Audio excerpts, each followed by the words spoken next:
Jays on Sportsnet. Brought to you by Home Hardware and Building Center locations. Homeowners helping homeowners with expert advice. And by the 2013 Honda CR-V, an IIHS top safety pick. Honda is the official vehicle of the Toronto Blue Jays.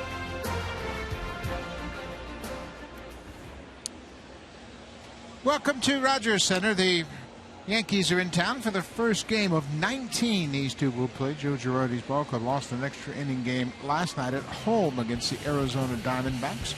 Now it's time to take a look at the Yankee lineup. A little different look. Top of the order, Brett Gardner has done a great job against Toronto. .357 average. He's hit 4 of his 17 career home runs against the Blue Jays.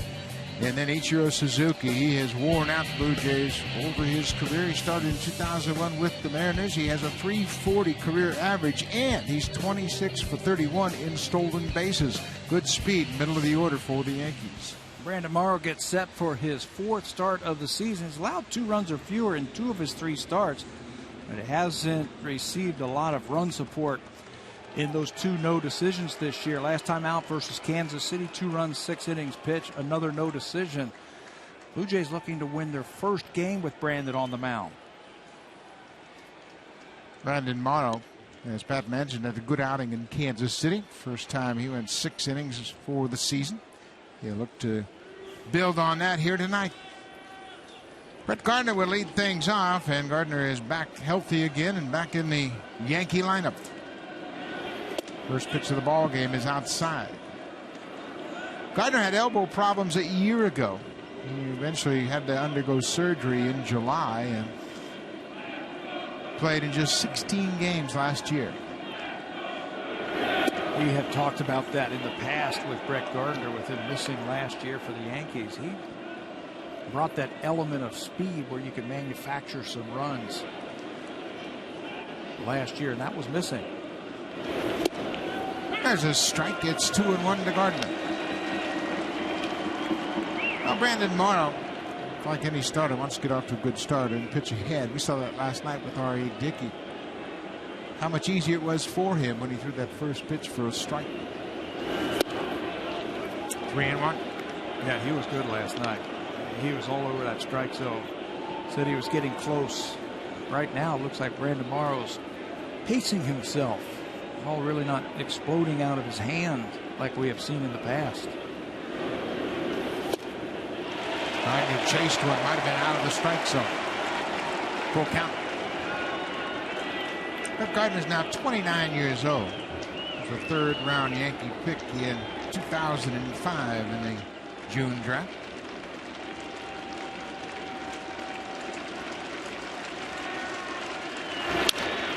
Ball is hit high and deep to right. Rajay Davis right on the edge of the warning track. Hauls it in.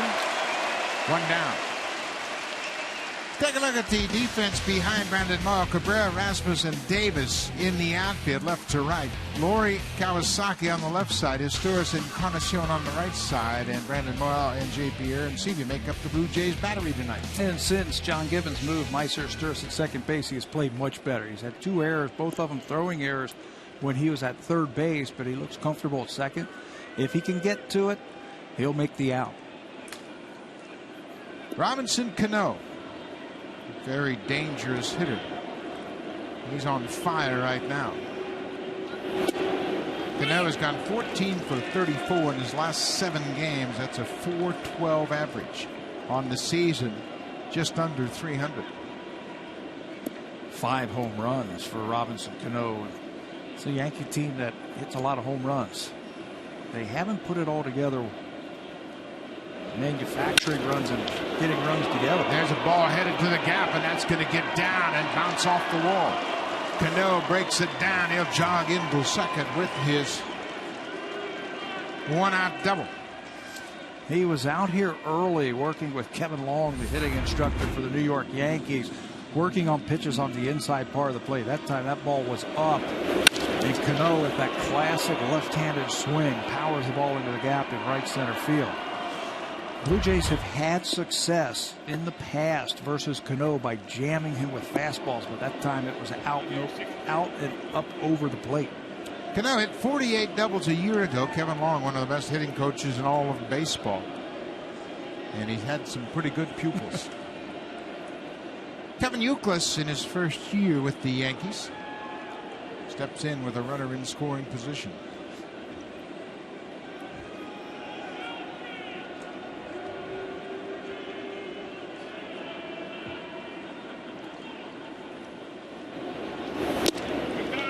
That hit him on that protective pad, and he'll take first base.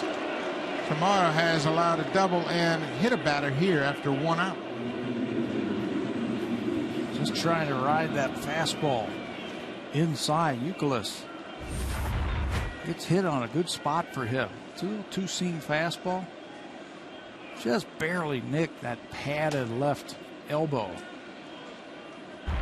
That's one of the real advantages that hitters have in this day and age. They can wear all that body armor and lean out over the plate and really not feel the effects of being hit. So Travis Hafner had a big hit Wednesday night, a pinch hit home run. Made the Yankees a winner against Arizona. Hafner, over 10 years of big league service, off to a good start.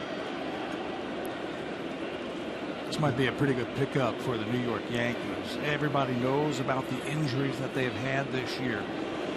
The Yankees have always had a lot of success with older guys, especially left-handed hitters. Especially in that ballpark. I think it's going to really benefit Travis Hafner this year playing for the Yankees. Well, these two guys, Youkilis and Hafner, back-to-back, are among the best at getting on base. They both have terrific on-base percentages, and they'll always give the Yankee hitters behind them opportunities to hit with men on base. Yeah, you throw in Brett Gardner also, and there are 3 guys in their lineup that see a lot of pitches per plate appearance. I'm not afraid to hit with 2 strikes, really work that count. That's a fair ball, and Encarnacion can't knock it down. Canoa's around third. He's coming in to score. Youkilis is being stopped at third, and the Yankees have taken a 1-0 lead. Yankees have won 7 of their last 9 games, and they've been doing it a lot with hitting. Over the last 9 games, they've had the AL best 291 batting average, and they're starting off hot here again. That looked like that split grip changeup that is hit down the right field line by Hafner to cash in the runs. The Yankees have scored first, and this year when they score first, they're a perfect 5-0. Former Blue Jay Vernon Wells steps in with runners at second and third.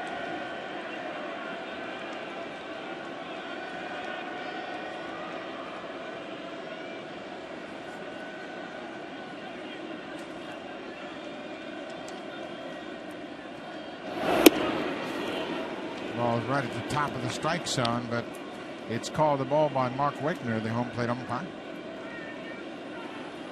Wells spent part of 12 seasons with the Blue Jays, and he's got 127 homers here at Rogers Center. 2-0. Well, here's what we were talking about as far as pitching from behind. I don't care who you are or how good your stuff is. It's a difficult thing to pitch from behind. Puts a lot of stress on everybody. Puts a lot of stress on you as a pitcher. Pete Walker puts stress on him as the pitching coach. And John Gibbons, the offense, puts a little pressure on the bullpen. We haven't had that the last couple of outings. The starters have been great. Talked about Dickey last night. Jay Happ pitched into the 6th inning. Josh Johnson was his best this year, throwing 7 innings a couple of nights ago. 2-0 pitch to Wells. He hits it on the ground, and they'll drive in Youkilis from third. Wells is out, but the Yankees have taken a 2-0 lead. Yankees playing some situational hitting right there. Blue Jays had to keep the infield back. First inning, he'll give up the 1 for an out right there. Soft little grounder to the middle of the diamond and gets Vernon Wells an RBI. Now you got to save that run. That third run that's standing over there at third. Ichiro Suzuki. He is a tough out in these situations in that he always has the ability to put the bat on the ball. It's off to a slow start. You saw his 190 batting average. Difficult for the third baseman. You've got to play in because he can run so well.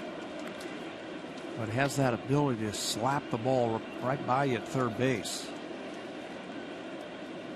Suzuki's now 39 years old. He came to the Yankees last year, mid-season, and was a real boost to their offense.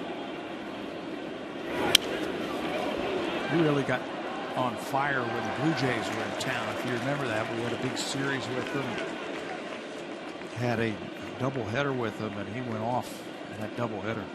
Had 5 RBIs in a game last year against the Jays on August 10th. Third time in his career he's driven in 5 in a ball game. 1-2, 2 outs. Check swing foul off, and like it clipped Darren Senior.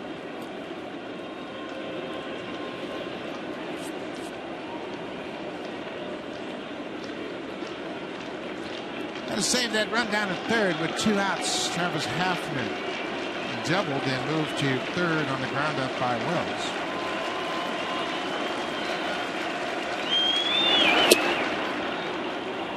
Missed with that pitch down and in.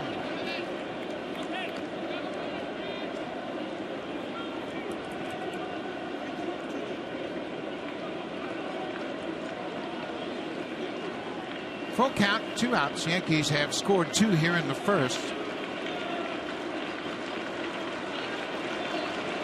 Count is 2-2. On the ground. Torres comes after it, and Ichiro is retired. That ends the inning, but the Yankees have taken a 2-0 lead in their half of the first. Top of the order when we come back, Rajay Davis has hit Andy Pettit well, Melky Cabrera, and then Jose Bautista back in the third hole.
And you can see his frustration as he fires his glove up against the dugout bench. And then right behind him, John Gibbons goes down just to make sure his starter's okay. Rough start against the Yankees. We mentioned the Yankees are 5-0 when they score first. Take a look at the Blue Jays lineup. Top of the order, Rajay Davis went 4 for 8 in the last 2 games against the White Sox and against Andy Pettit. He's always hit him well. 7 for 12 with a homer and 3 RBIs. That's a .583 average. Jose Bautista back in the lineup tonight. He's the DH, and against Andy Pettit, he too has hit well. A .310 average with a pair of homers and 5 RBIs. And they're up against a tough lefty in Andy Pettit. Andy Pettit got his 2013 season off to a pretty good start, going 2-0 before back spasms forced him to miss his scheduled start. He hasn't pitched since April the 9th. So he might be a little rusty. He's won his first 2 starts for the first time since 2003. Davis drills it to left field, and that ball is going to get past Wells all the way to the wall. Rajay Davis is turning second, headed for third, and he'll get there with a slide. That's how you answer 2 runs in the top half of the inning. Rajay hit a ball just like that in last night's game that went for a double. They were able to get over and cut that ball off. Tonight he smokes it right to the wall. Don't waste any time. Go up there, hack it, and that's what Rajay does. He has been tearing up lefties this year. And he gets a good start here, legging out that triple.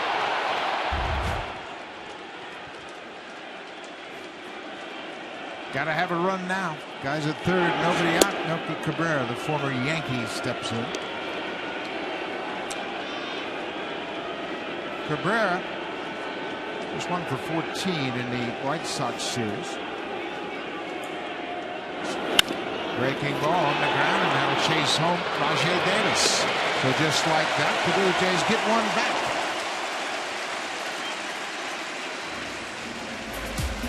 Designated hitter number 19, Jose Bautista.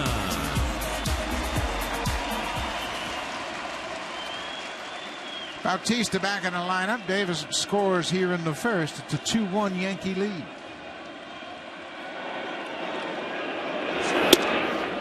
Off the plate. Jose last played in Kansas City, and then his back flared up on him. He missed the entire White Sox series.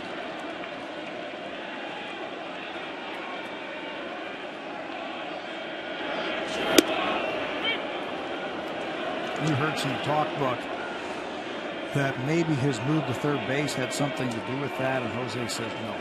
It was really a slide that he had on Sunday in the second base, where he might have wrenched his back just a little bit. And you know, with the back, anytime there's a little pain in that, you can't do anything on a baseball field.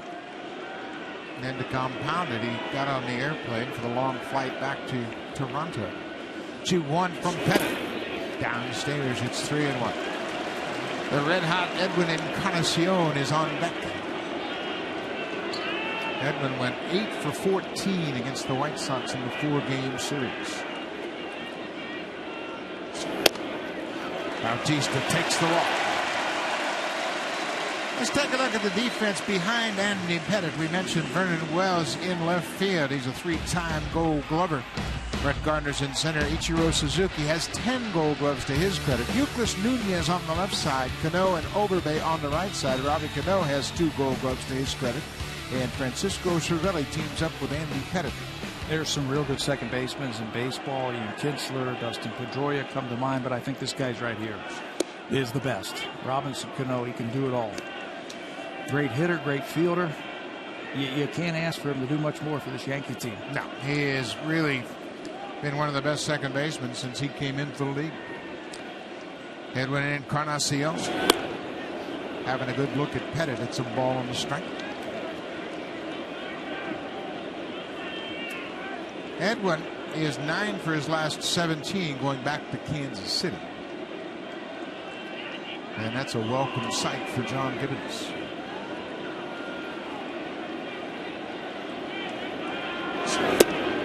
Breaking ball, tried to hit that outside corner. Pitch track suggested it did, but Pettit didn't get the call. Just under the knees right there.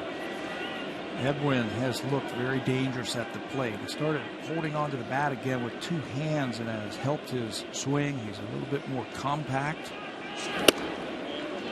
Well, you can see he feels good at the plate now. He's laying off borderline pitches. He's got a pitch on his mind. And when he does, counts 3-1. If he likes it and it's in his zone, he doesn't get cheated. Tries to hit it as far as he can. Pettit fell behind Bautista 3-1. Now he's fallen behind Encarnacion. Rajay Davis with the leadoff triple scored on the ground ball by Melky Cabrera. And with the breaking ball, and Encarnacion swung over the top of it. Then going to that a little bit more, using the slider a little bit more.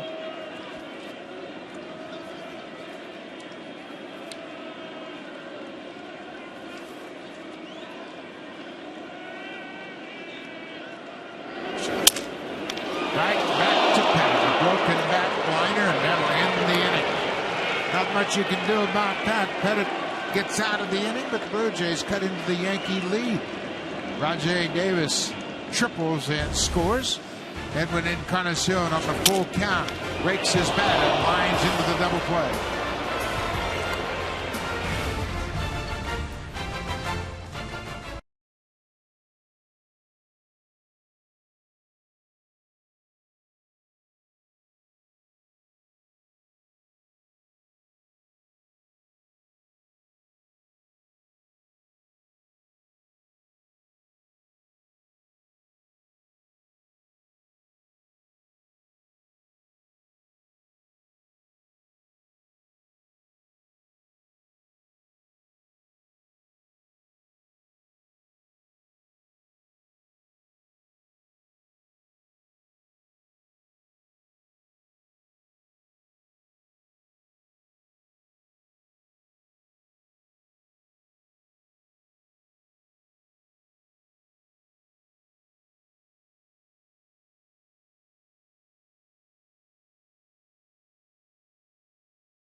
Here tomorrow, it starts at 1:07 p.m. and then on Sunday another 1:07 start. Yankees in town for a 3-game set. This is the first time these two ball clubs have met this year. They'll meet 19 times over the course of the season. There's a long drive to left field. That ball is deep but foul. Eduardo Nunez, the fill-in for Derek Jeter.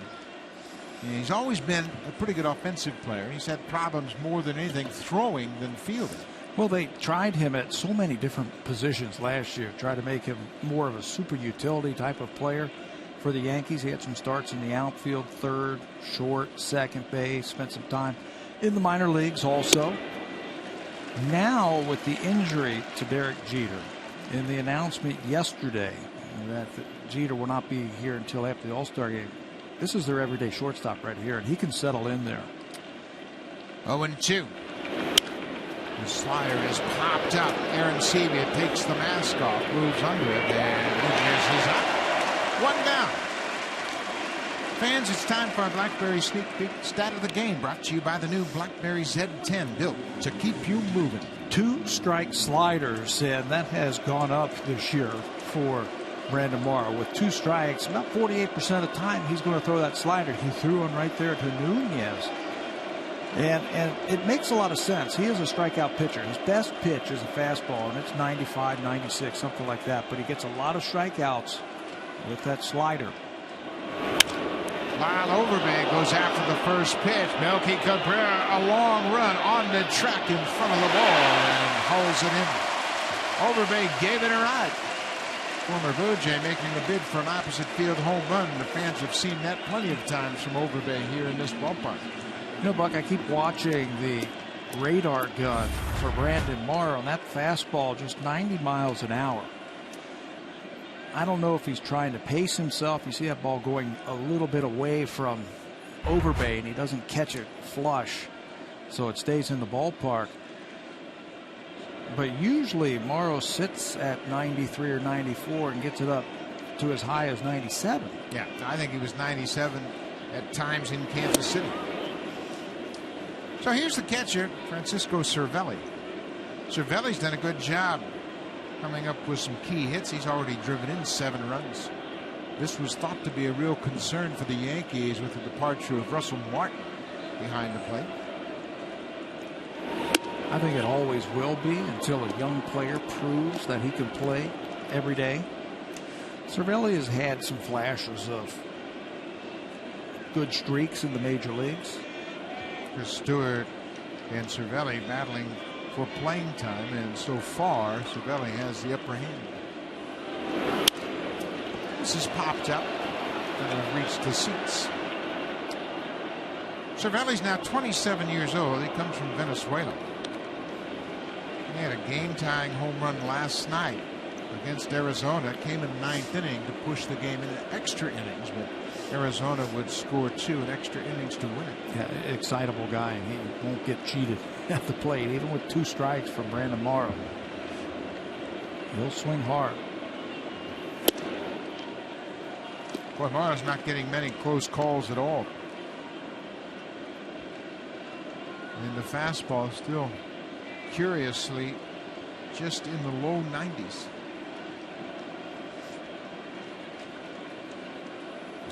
Three-1. Cervelli rips it down the left side, and that is a fair ball. Bangs up against the wall. Cabrera plays it well. Here's the throw to second. Not in time. Francisco Cervelli with his second double of the season. It comes with 2 outs, and Cabrera played it about as well as you could. Told you he doesn't get cheated. Fastball count, and he's going to let it fly. Rips it down the left field line. Cabrera gets over there quickly, like you said, played it perfectly. Cervelli had a little bit of a hesitation before he came to first base, wondering if he could go. Melky did everything he could. Asturias on the other end the same way. He just legs it into a double. Brett Gardner back to the top of the order. Here's the numbers for Morrow in his career. 17 games.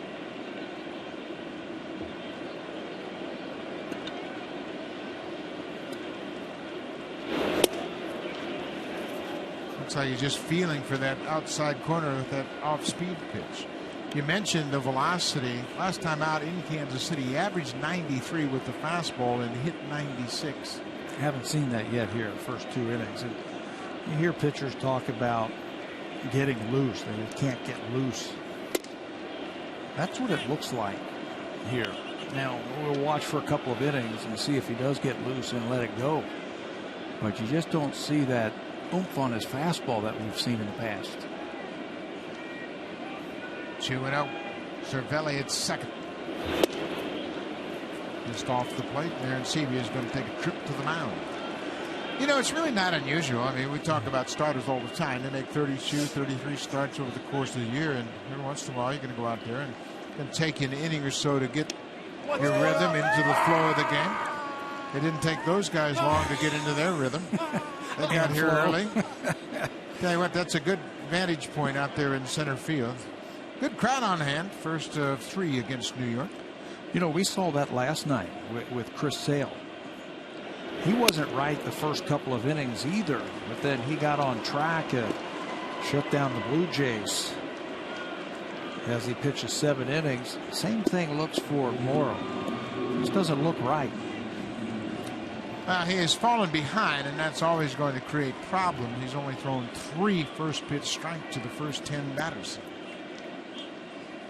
Now you've got to be wary of Robinson Cano sitting on the first pitch of this at bat after the walk.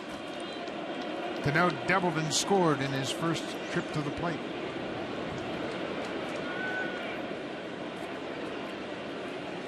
It's kind of a helpless feeling for a pitcher out there on the mound, not having your best weapon. Yeah, that's his fastball. He can rear back and just throw it by you when he needs to. And so far, we haven't seen that. He threw a breaking ball to get ahead. Cano and Ryan Braun of the Milwaukee Brewers are the only 2 players in the major leagues to score at least 100 runs in the last 4 seasons. Cano's already scored 1 tonight.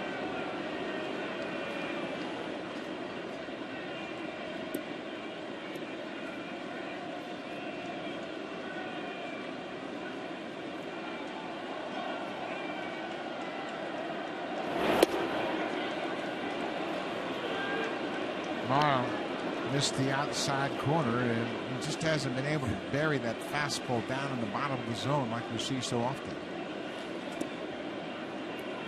It's also a challenge for the catcher, wondering where to go next.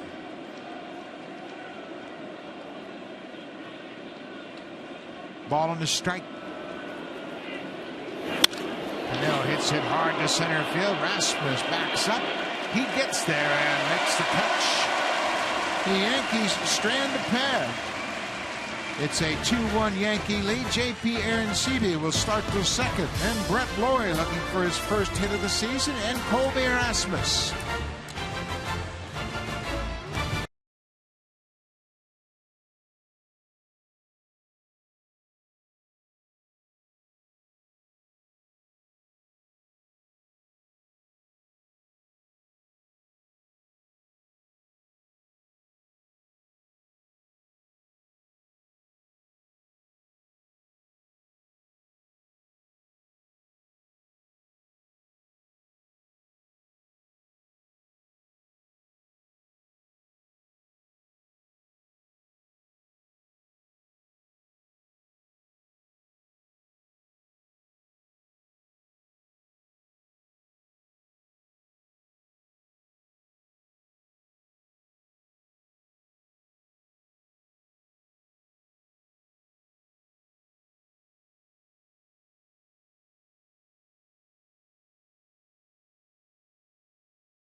top of the first, the Blue Jays scored a single run in the bottom half of the inning.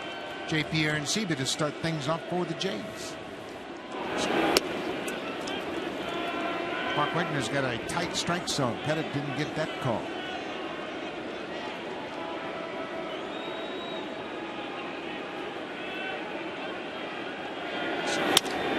Back to Pettit. Arencibia is retired, 1 down.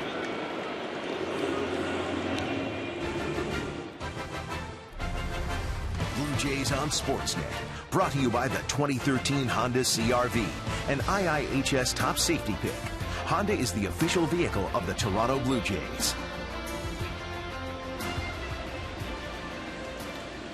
So with 1 out, Brett Laurie will step into the batter's box. He has been working hard to get his timing down. Pettit throws one up and away. A lot has been asked of Brett Laurie. Basically did not have spring training this year because of the injury that he had in the WBC. So you know the timing is not going to be there. So you've got to come out and you've got to do some extra work. This is at 3:30 this afternoon with Chad Mottola. Some side flips that they're going to use to try and get that lower half moving just a little bit more and help him get through the baseball. Well, you really think about what this coaching staff does. They log an awful lot of time, and you can see how intently Mottola's locked in on Laurie at the plate. And Laurie's a challenge because he's got a lot of moving parts. He needs a bunch of at-bats to get his rhythm down. The hands are moving, the legs are moving, everything is moving, and timing is critical. Bouncing ball. Euclid from third. Gloves it, and it's not going to be in time. It wasn't pretty, but it's a hit. Number 1 on the season for Brett Laurie. I'm not real sure that Kevin Euclid had a good handle on this ball. Laurie is smelling base hit right here, and he's going to leg it out.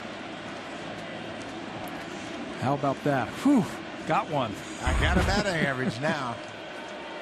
He was 0 for 10 before that infield hit. You can see he's saying something that made Overbay laugh. I didn't think I was ever going to get a hit. 1 out.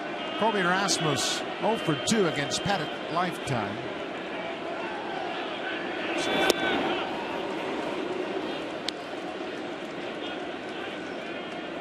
And anytime you're a runner over at first base and Andy Pettit is on the mound, be very careful. He's got one of the best pickoff moves ever.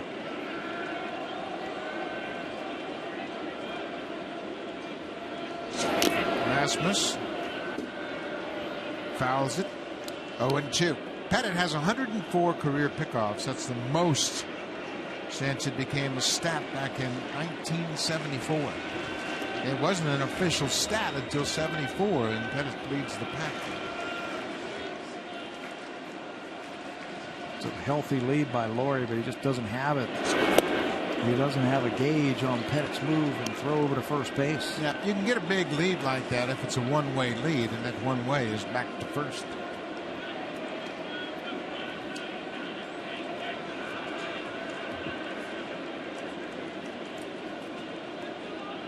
One and two. Rasmus strikes out. Breaking ball bunched them all down and away, and Pettit picks up his first strikeout of the night.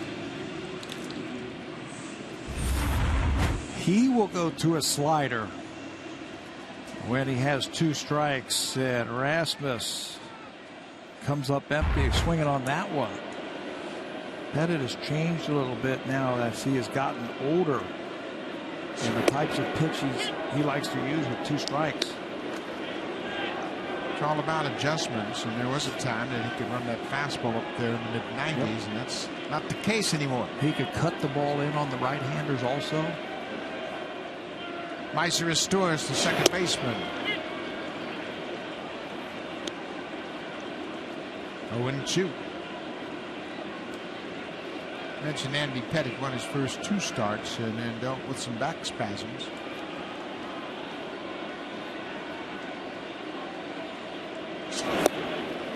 His Torres waves at it, and Pettit strikes out Chu. after the infield hit to Brett Flory. We'll go to the third. Yankees have a 2-1 lead.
The Blue Jays will take on the Yankees. It starts at 1:07 p.m. There are special kids price tickets in the 200 and 500 level outfield seats.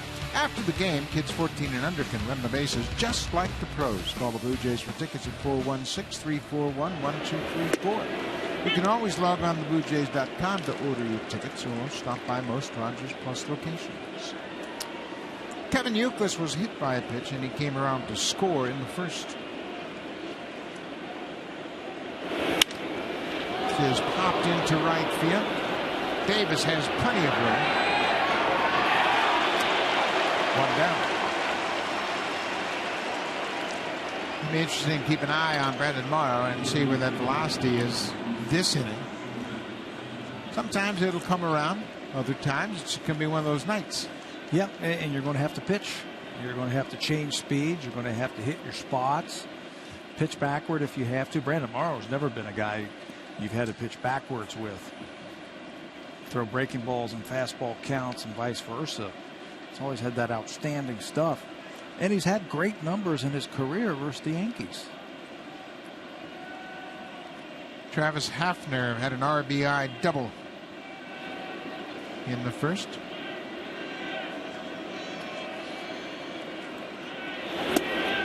Slider misses downstairs. Hafner, drafted originally by the Texas Rangers and was traded early in his career to Cleveland.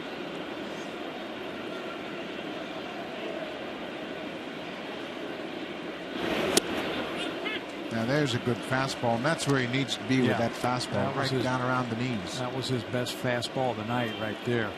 Registered 94 on our gun here on pitch tracks. Ball on a strike. Shift for Hafner on the defense.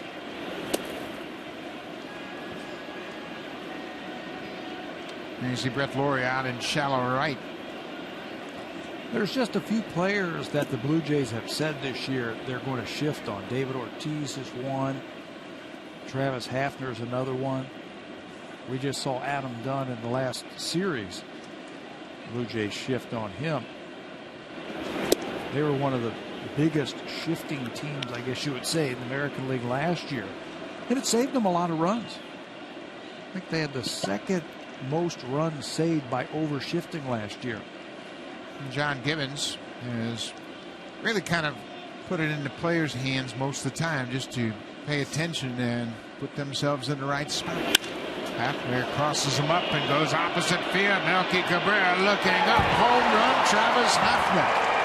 An opposite field home run, his 5th home run of the season. And the Yankees have gotten that run back. when Travis Hafner was having those big years with the Cleveland Indians, he hit a lot of balls hard to left field. He had a season of over 40 home runs with the Indians. This time he goes opposite way and he's able to lift the ball. You can see that ball up about belt high and he goes right with it. Doesn't try and pull that one and just muscles it into the bullpen.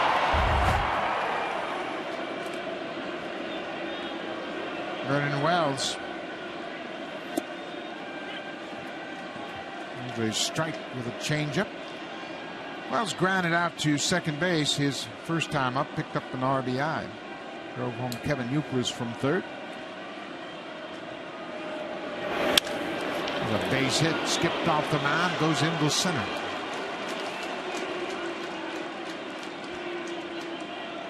It's a fifth hit for the Yankees. They come into this game a pretty hot team offensively. They're still hitting home runs even though they've had all the injuries to their regulars. Veteran guys that they have picked up at the end of spring training have really gotten off to a good start. Vernon Wells came over from the Angels. Lyle Overbay was released by Boston. They signed him. Hafner, he has come up big. Brennan Bosch is on this team. Hafner's home run gives the Yankees home runs in 13 of their 15 games this year. So we thought that because Teixeira was out, A-Rod is out, Jeter's out, they lost Russell Martin, that they wouldn't be the Bronx Bombers anymore, and they lead the league. How about Grandy? 40 home runs. He's not in there, and they're still leading the American League in hitting. Ichiro rips it down the right field line. That's a fair ball. Vernon Wells is headed toward third, and the stop sign goes up. They missed the cutoff man, but Wells had already stopped at third. So the Yankees are all over Brandon Morrow early in this game. Home run, single, and double after one out here in the third. Yeah, lead the league in home runs as John Gibbons doesn't want to wait around too long. Ichiro has that ability to wait back. That's that split grip changeup. To wait back, keep his hands back, and even though his lower half is going out of there and his shoulders are flying out of there, he can still get good wood on the ball and send it to right field. Well, we mentioned Ichiro with a .340 career average against the Blue Jays. He continues to hit them well. Eduardo Nunez popped out to the catcher.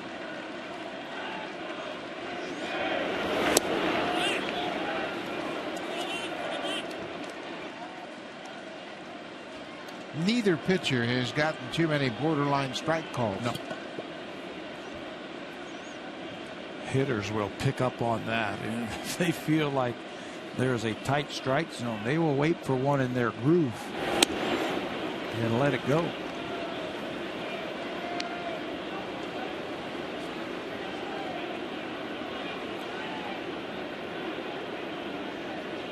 Yankees lead at 3-1.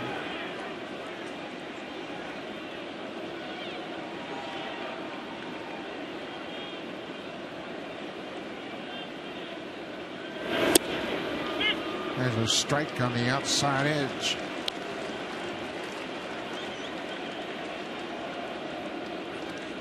.51 pitches for Morrow. And just about a 50-50 split, balls to strikes.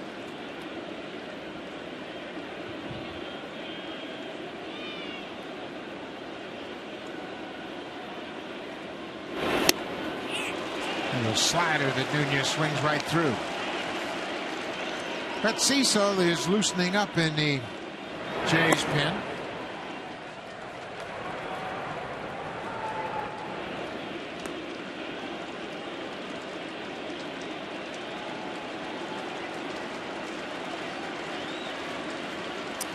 Second and third, one out. Shallow pop-up in center. Wells is tagged at third. He bluffs. Rasmus' throw is a strong one. It kicks off of Arancibia. Now here comes Wells. The ball got away from Arancibia, and both runs will score, as that will be an error. And the Yankees have cashed in on the year by the Blue Jays. You know what you have to do if you're the cutoff man if you can read the runner, and Wells bluffed, that ball should have been cut off. It was just really a tough play for Arancibia. Watch it again. Encarnacion makes no attempt to try and cut the ball off or shield like you were trying to catch the ball. Wells wasn't going anywhere. He took like 3 steps and then stopped. That ball's got to be cut off because you have no idea where that ball's going to bounce around home plate. And unfortunately for the Blue Jays, it bounced wrong. Bounced in the dugout. Ichiro is able to score from second. 3 runs in this inning.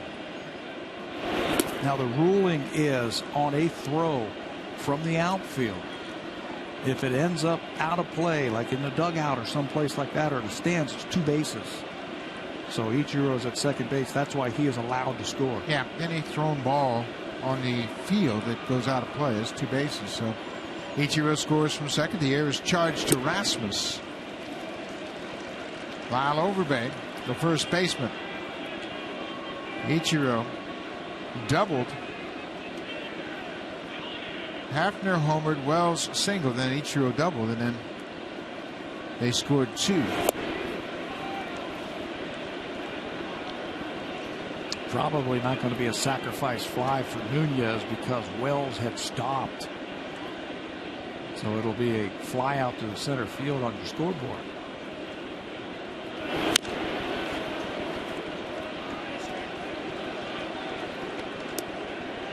Everybody was in the right positions there. Brandon Morrow was backing up behind home plate. J.P. Arancibia was waiting for the throw.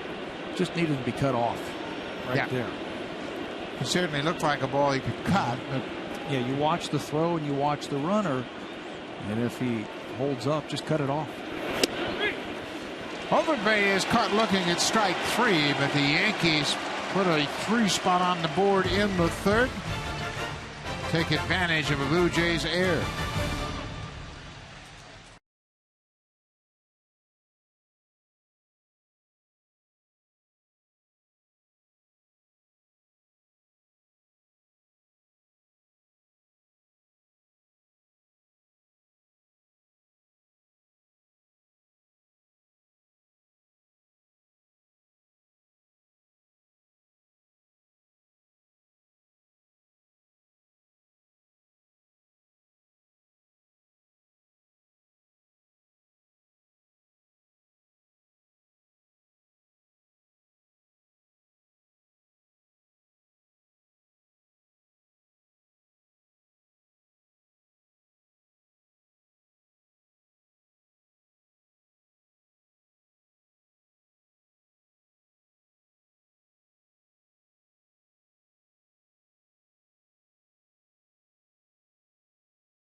Well, the Blue Jays fans trying to encourage the home team. They trail 5-1.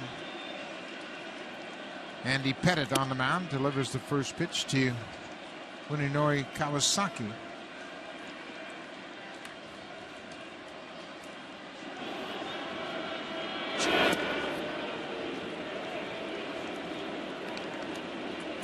Ball on the strike. Pettit staked to a 4-run lead. Working to 9-1-2 in the Blue Jays batting order here in the 3rd. Kawasaki fouls it off the umpire's mask. Fans, if you want your baseball question answered by our team of experts, email asktheexperts@sportsnet.ca and keep your eye out for the home hardware Ask the Expert segment later on in this game. Cervelli out to talk to Andy Pettit, more of a professional courtesy to the umpire after Mark Wegner got drilled in the mask with that one foul ball. Surprised. You know, you're the umpire. The guy looks like he squares around to drop one down. Instead of getting it in the field of play, he's going to ricochet right off your face mask.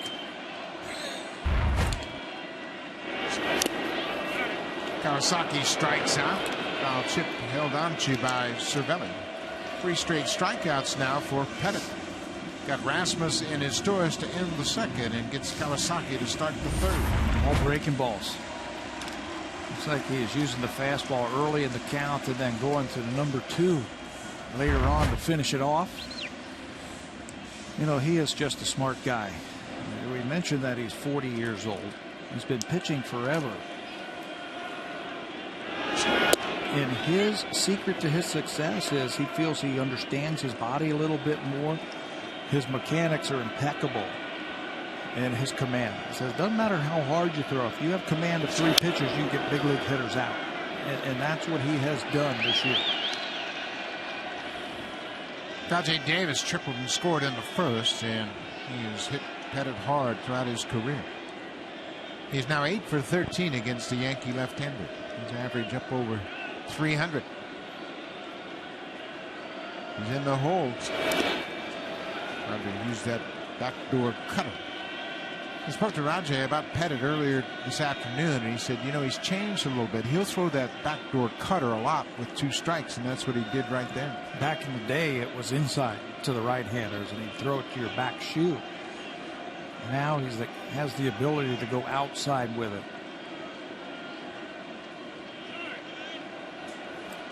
Andy Pettit has had a .500 record or better in each of his 17 big league seasons.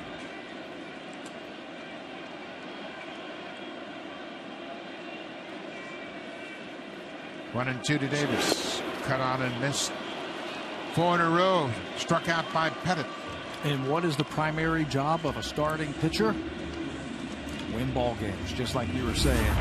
Better than 517 straight years. Again, there's that breaking ball underneath the bat. He says, I can throw any of my pitches whenever I want to. And that's the secret of his success since he has come back after retiring for a year. Melky Cabrera, he knows all about Andy Pettit. They were teammates in New York. Melky's going through a little bit of a tough stretch. He grounded out in the first, but picked up an RBI.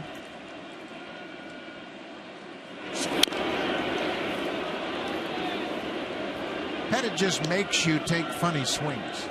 Inside, outside, add a little, take off a little. Just gives you so many different areas of the strike zone to worry about. And he just can't throw a ball straight. I think if he tried, I don't think he could throw a ball straight. Big hop for Euclid, the third baseman. Andy Pettit sets down the Blue Jays in order in the third. He's retired 5 straight. Yankees up 5-1.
weekdays at 11 a.m. Eastern Time, 8 a.m. Pacific Time with Jeff Blair and Dirk Hayhurst. Listen on Sportsnet 590 The Fan and watch on Sportsnet 1. There's Jeff Blair, hard at work, getting his column prepared for the Globe and Mail, and certainly does a great job on Baseball Central. He and Dirk Hayhurst, weekdays at 11 Eastern Time.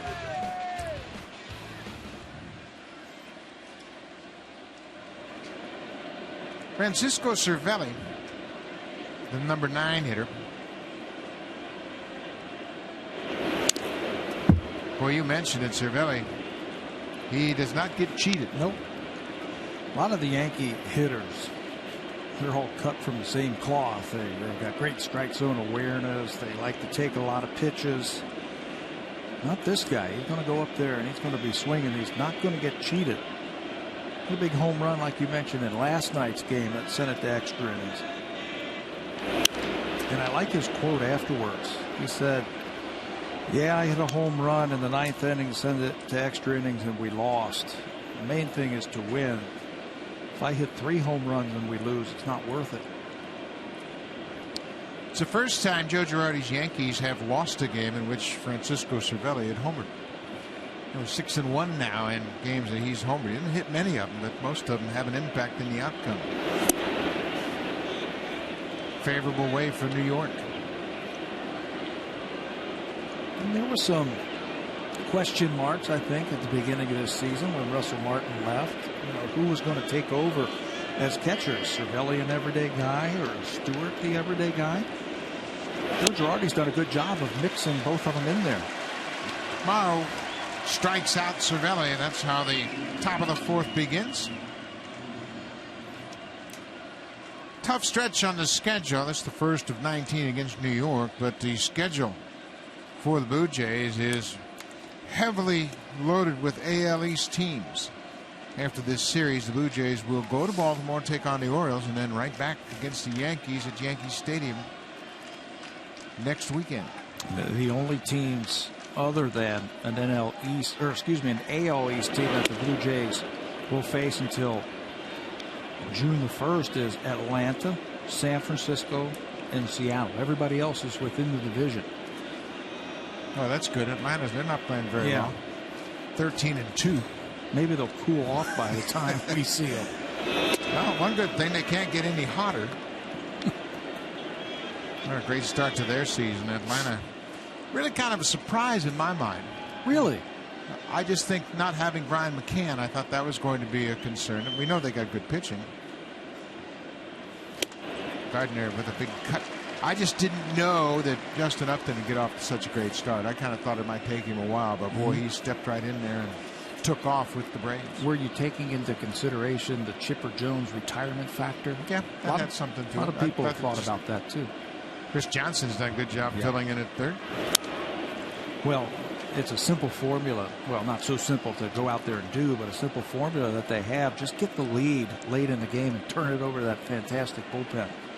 Hit a lot of home runs. They've got like 7 guys who can hit 25 home runs in their lineup. Home runs and relief pitching.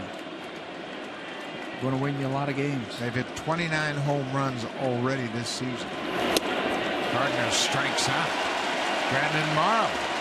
He has 3 in a row now. A little bit better fastball.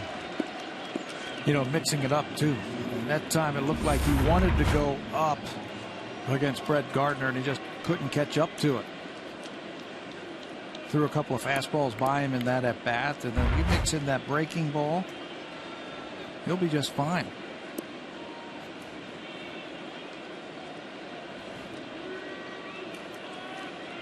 Robinson Cano goes after the first pitch. This is trouble. It's going to get down for a base hit. Melky Cabrera waits on it. Cano has his 2nd hit of the night.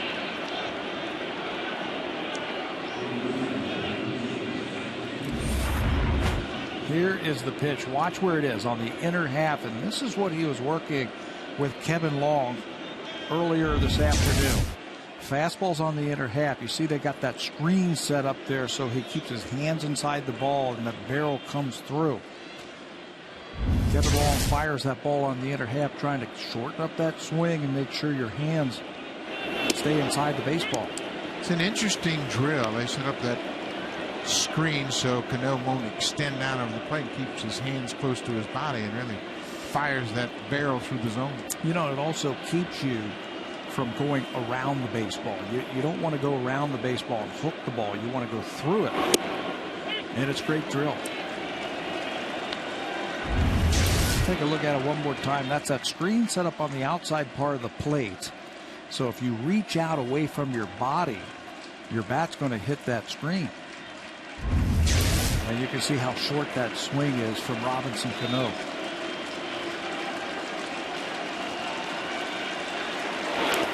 Bounced in the dirt, and Aaron Seavey did a good job of playing it off his chest protector to keep Cano at first. Morrow buried that breaking ball in the dirt, and Aaron Seavey did a good job. Going for the punch out, it's down low, and just get any kind of piece of your body on that. I like how he hunched over a little bit, so when it hit him in the chest protector, it went straight down. 1-2, 2 outs. Cano's on the move. Euclid fouls it off.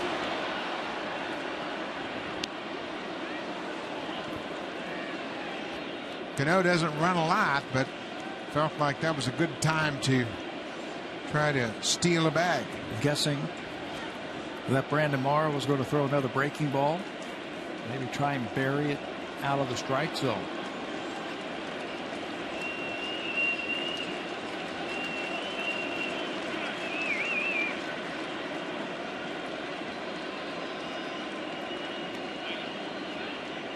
Euclid is just 2 for 14 for his career against Morrow.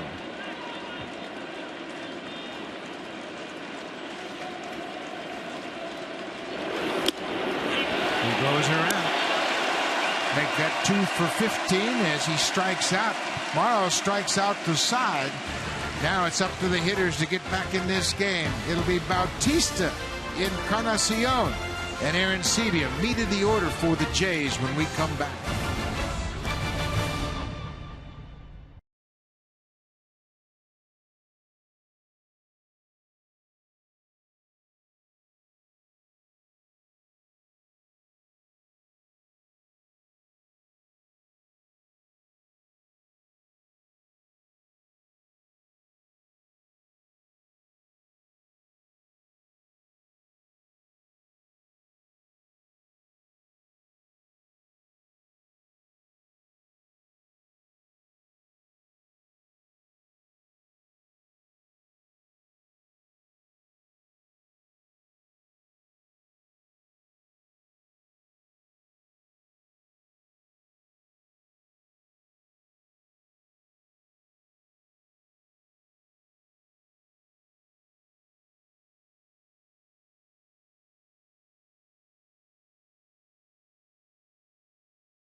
Blue Jays game this season on Sportsnet, live on your smartphone.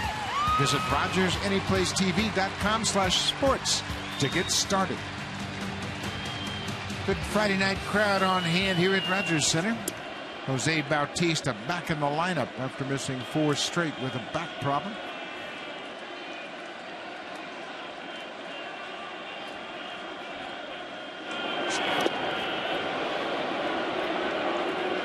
Blue Jays are down by 4. Bautista walked in the first.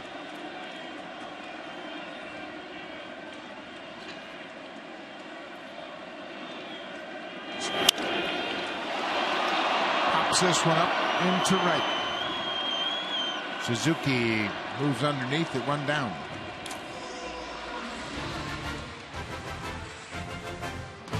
The 2013 Honda CR-V, an IIHS top safety pick. Honda is the official vehicle of the Toronto Blue Jays.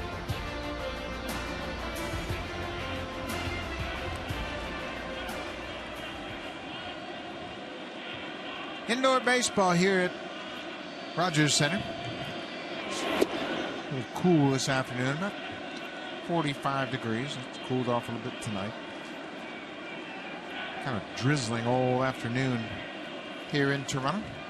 There's that backdoor breaking ball. He drops on the outside corner. Sure, those hitters can't wait till it turns up to about 75 or 80. That's when the ball really starts to fly in this ballpark.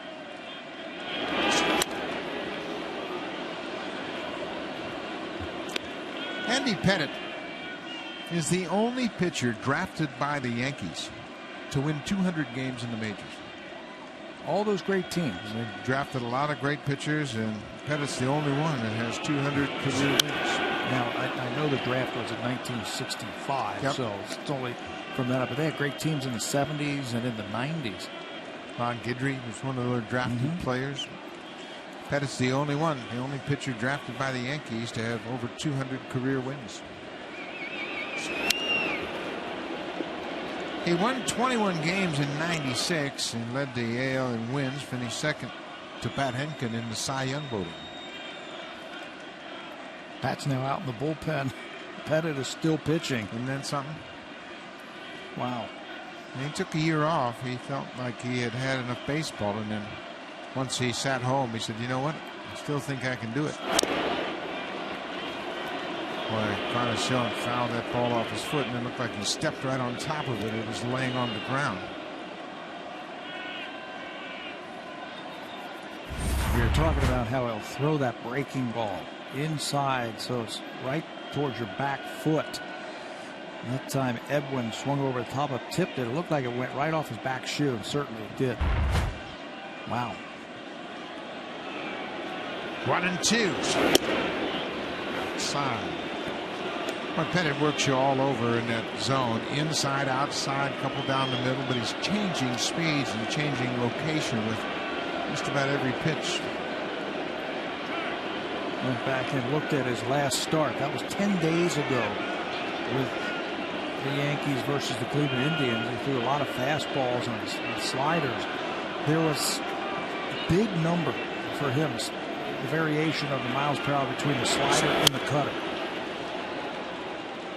How difficult is it for a hitter to cover that many different spots in the strike zone? You don't get any type of rhythm, or you don't get any kind of feel of what he's going to do. You either have to reach for the ball, or you got to think about the ball inside. I mean, that's what pitching is all about. He is able to make those in-game adjustments and repeat his delivery. I think that's why he has been successful here at age 40. 8 pitches, and there's just no place for Encarnacion to zero in on. 9 pitch at bat. Well, one thing that you can tell from a 9 pitch at bat, Edwin's seeing the ball. And when you're seeing the ball, pretty soon you're going to start hitting it. And he hits this one deep to center. Brett Gardner will break it down right in front of the warning track for the second out of the inning.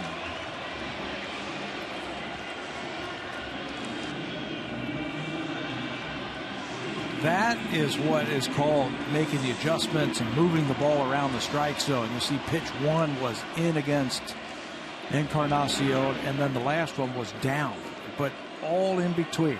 And remember, that's just the cutter and the slider and the curveball. We saw a fastball in that sequence. That's why he makes it tough to hit. And a lot of young pitchers can take that and watch this guy throw. You don't have to throw 95 to get hitters out. You just have to keep them off balance. And he says 3 pitches that I can throw anytime, whenever I want to, and I can get major league hitters out.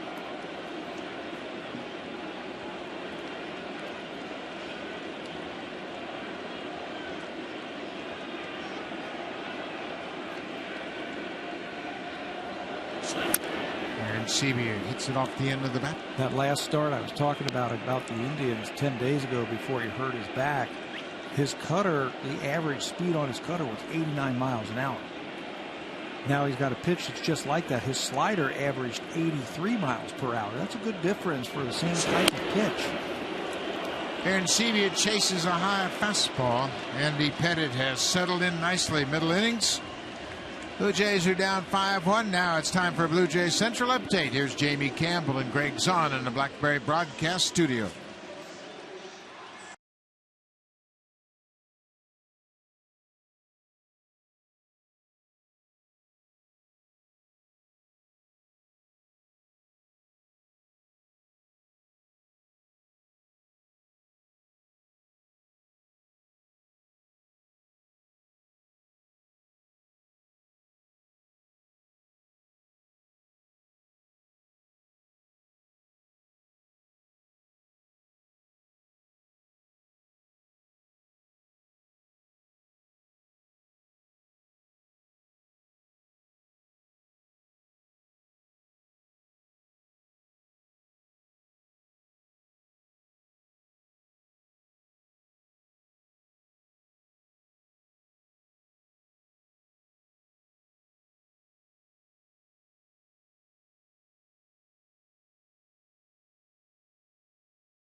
Brandon Morrow has struck out 4 of the last 5 batters he's faced. He had a tough start to his ballgame, gave up 2 runs on 2 hits in the first, and then 3 runs in the third, but just one of those was an earned run as the Blue Jays committed an error. Hafner off to a good start tonight. Doubled in the first, drove in a run, and then had a 1-out home run to the opposite field in the third. He looks like the Travis Hafner of a few years ago. Yeah, he's healthy. And that's the problems that he had after he had those big seasons with the Indians. Health. Changeup misses up and away. Hafner played just 66 games a year ago with Cleveland, and he underwent knee surgery May 31st on his right knee. 31st round pick of the Texas Rangers in '96.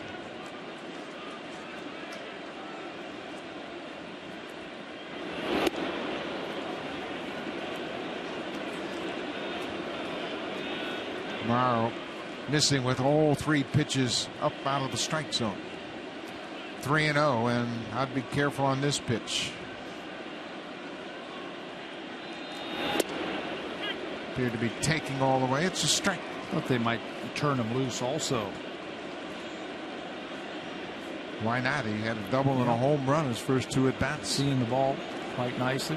He's been one of those guys in his career where he will work the count, get himself into a good hitting position. He gets jammed on this one and pops it up behind home plate. Aaron Sevier makes the catch. Good bounce back by Morrow. This copyrighted telecast is presented by authority of Rogers Blue Jays Baseball Partnership. It may not be reproduced or retransmitted in any form, and the accounts and descriptions of this game may not be disseminated without the express written consent of Rogers Blue Jays Baseball Partnership. Well, Morrow fell behind 3-0, but gets Hafner to pop up. Vernon Wells has an RBI and single tonight already. Hits this one right to the second baseman as Sturris to Encarnacion, 2 down. Kaiser Stores looks a little more comfortable at second than he did over at third with the return of Brett Laurie now. That's probably where he's going to do most of his playing. And he has played at third base in his career. He's played a lot of games over at third base, but just didn't look comfortable early in this season, especially throwing the ball across the diamond. But at second base, he looked great. So has Brett at third base. Jack Morris had a chance to see him for the first time defensively, and he was amazed at his range at third base. We told him, we said, wait till you see this guy play third. Yeah, Brett Laurie, he hasn't missed a beat defensively so far. Ichiro Suzuki in the hole 0-2. Ichiro, coming over to the Yankees, was asked if he wanted his familiar number 51, and he said no. 51 for the Yankees. That's Bernie Williams. I'll take 31. He gets jammed and pops this one up. Brandon Morrow, a good inning.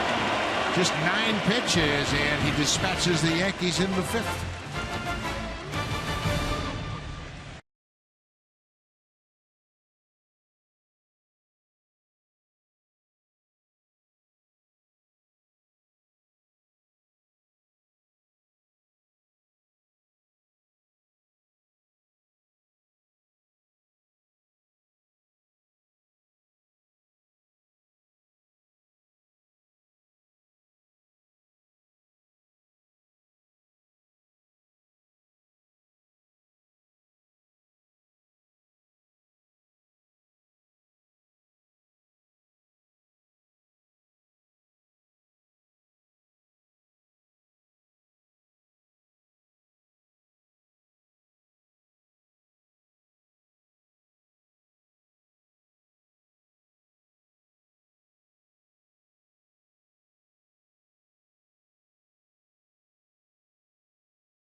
Listen to live audio, follow games pitch by pitch, and enjoy in-game video highlights. The app is available on the iPhone, iPad, iPod Touch, Android, and BlackBerry Z10. Season-long subscription packages are available for $19.99. Visit BlueJays.com for more details. Brett Laurie has his second hit, takes a big turn around first, and he'll stop there. Colby Rasmus will step in against Andy Pettitte, and these guys have a history. Let's go back to 1999. This is 12-year-old Colby Rasmus on the field at Yankee Stadium with Andy Pettitte. Yankees bring in the Little League champions every year. Colby Rasmus was just 12-year-old, 1999, meeting Andy Pettitte on the field. And now here they meet at Rogers Center. How about that? That's pretty awesome. Great picture, and these two meet again. Colby Rasmus struck out against Pettitte his first time up. Rasmus this season against lefties is 2 for 11. He's hit 2 doubles, but now he has 8 strikeouts against lefty pitching.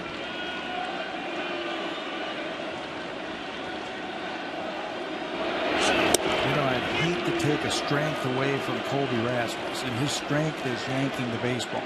He can get out there and pull everything. But the way he's swinging right now, he might want to think about the middle of the field right now. Pulling off of a lot of off-speed pitches.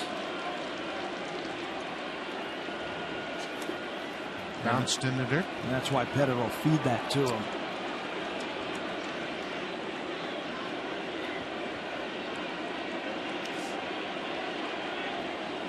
But again, his strength is, when you make a mistake, he can yank the ball out of the ballpark. Or hit the ball down the right field corner like we saw the other night. Pops this one up. Euclid shuffling into foul territory. Rasmus is retired, and we talked about Colby Rasmus playing in the Little League World Series. Take back and look at Colby Rasmus, the '99 Little League World Series. He was a pitcher back then and a hitter. That looks familiar. That swing right there, hitting another ball to right center field. The throwing motion's the same. The swing looks the same. I don't know about the dance steps. Colby having some fun. That's great history going back to that Little League World Series, and Colby Rasmus and Andy Pettit reunited here tonight at Rogers Center.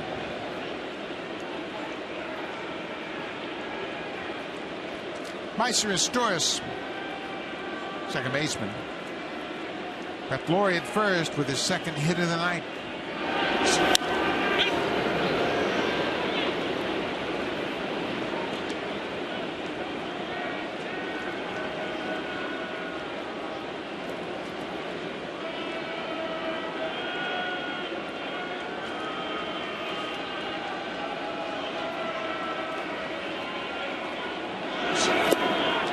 Speed pitch, and Astoris was fooled. He's having trouble seeing the ball from Andy Pettit. Struck out his first time up on the changeup. Going to have to wait back just a little bit longer, maybe shoot a ball to right field. Just to break it up a little bit, Pettit goes to first.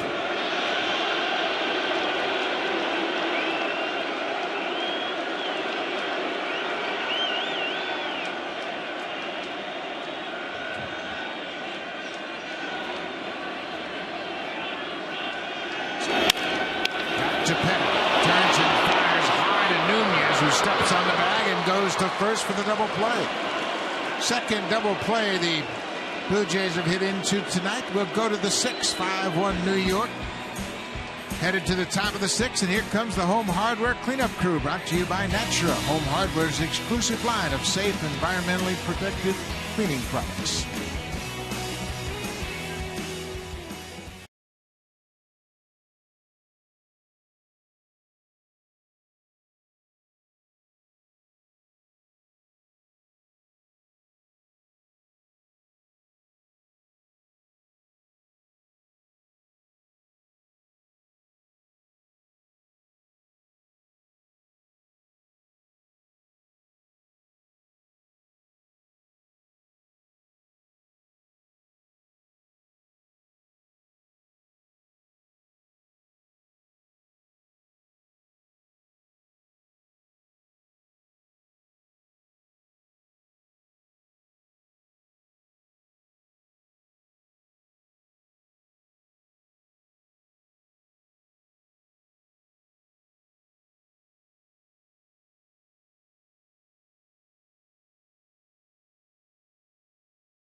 '21st, when the Blue Jays and Yankees wrap up this 3-game set. It's presented by the Toronto Star.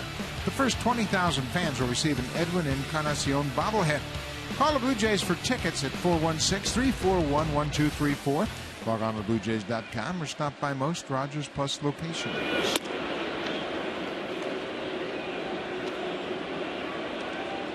Shortstop Eduardo Nunez, 0 for 2.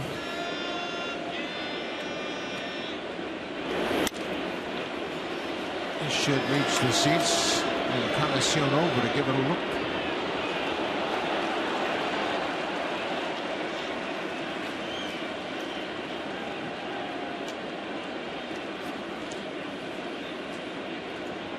Of course, Pat mentioned earlier Derek Jeter He was discovered has a new fracture in his injured ankle, and he is not going to be back until sometime after the All-Star break, if at all. What do you think about that statement? Sometime after the All-Star break. Yeah, I just think it's going to be a long shot. Yeah, I mean, when you first hear that, it's like July. That could be September 1st. Yeah, it could be a long time before we see Derek Jeter. Popped up on the infield, a mile high.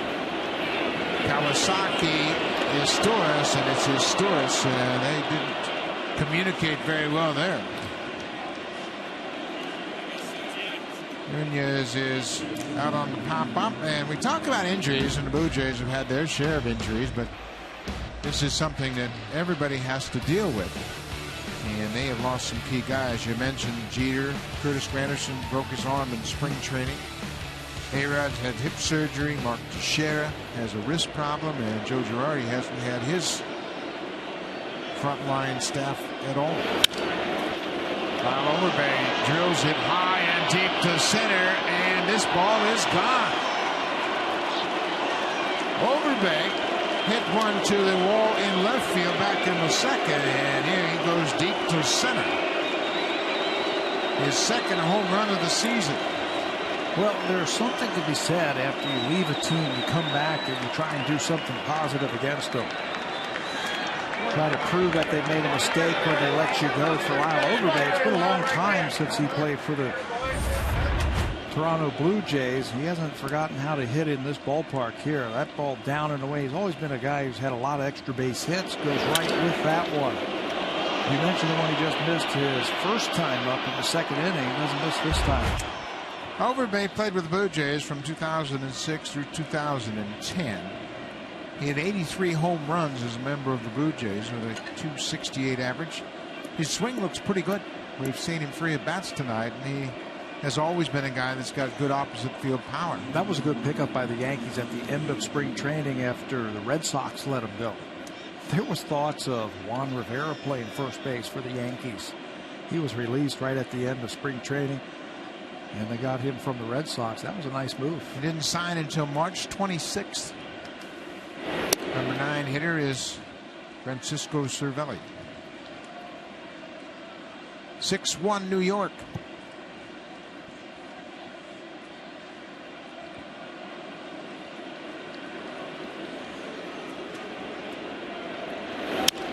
Cervelli drives it to right. Long run for Davis. He missed it.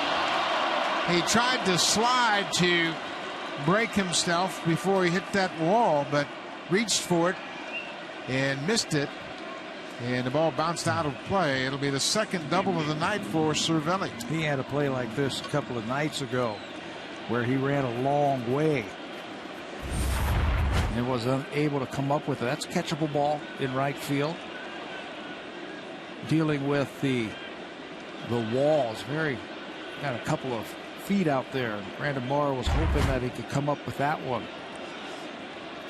Right field as opposed to left field, that ball is going to twist from either a lefty or a righty. Is going to just keep drifting towards the foul line. You have to remember that. It's always going to slice away from you. John Givens has already made the call to the bullpen, so Brandon Morrow will leave this game with 1 out in the 6th. Hands off to John Givens. The left-hander Brett Cecil will come into the ball game to face the top of the order, Brett Gardner, Robinson Cano, when we come back.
Tickets contest, part of the Sportsnet charity broadcast auction.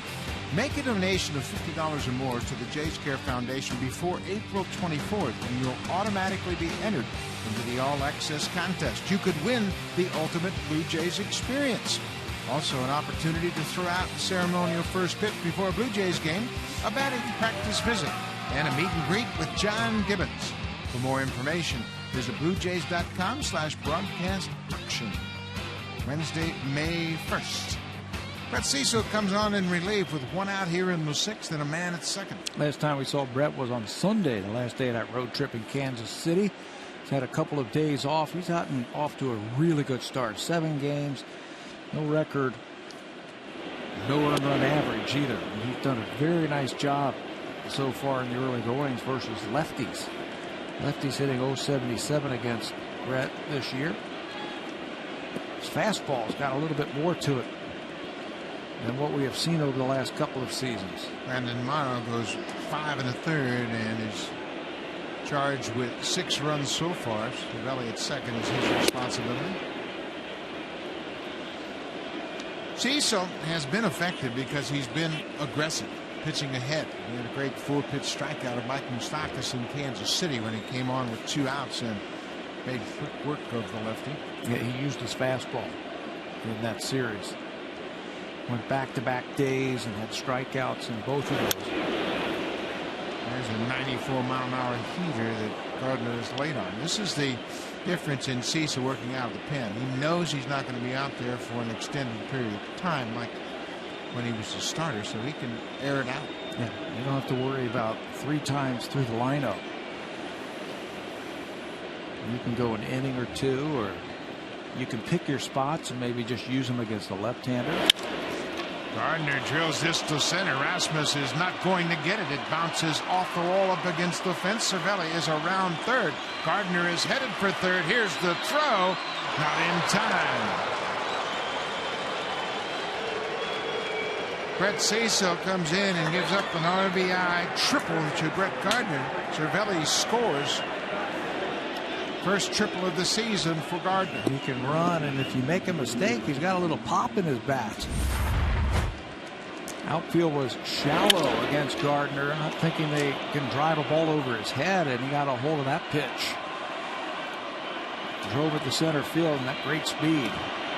Will leg that one out at third base, and now the infield has to come in. Blue Jays cannot afford to give up any more runs. Yankees keep adding on runs. It's now 7-1 New York.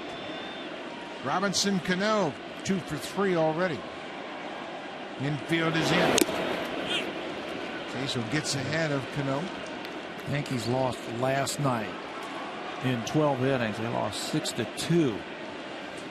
And over their last 9, they've won 7 of their last 9, and they've been averaging about 6 runs a game. So their offense, they're still hitting home runs, which is a surprise with all the injuries, but they're coming up with the big hits, hitting with runners in scoring position, and they're getting everybody up and down the lineup to contribute. 2 more home runs tonight. They've now hit 24 home runs.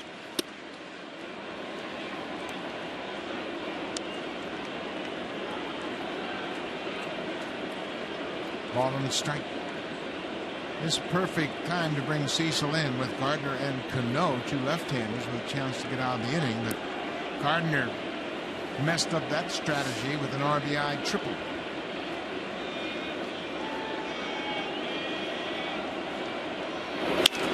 Shot to Estores. He knocks it down. Gardner broke on contact and comes in to score. Cano will pick up the RBI. He now has 13 as Gardner is cashed in from third. Brandon Morrow's line is complete. Goes 5 1/3. He is charged with 5 earned runs, 9 hits, walked a batter, and struck out 4. Just didn't have that command, the ability to get ahead early in the ball game, and the Yankees took advantage of that.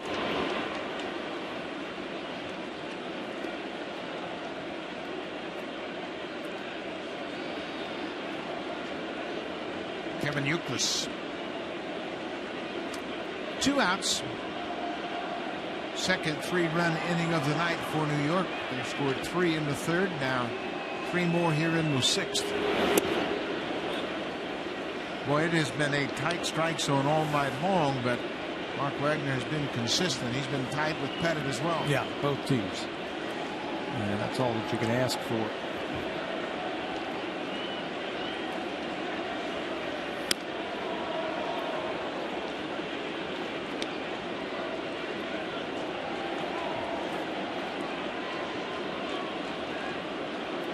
Three 3-0 count to Euclid.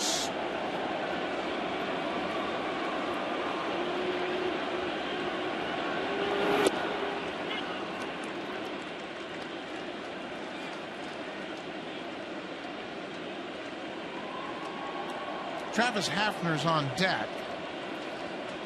Left-handed DH has doubled and homered tonight. This takes one right on the outside corner. Hafner got a double to right and a home run to left.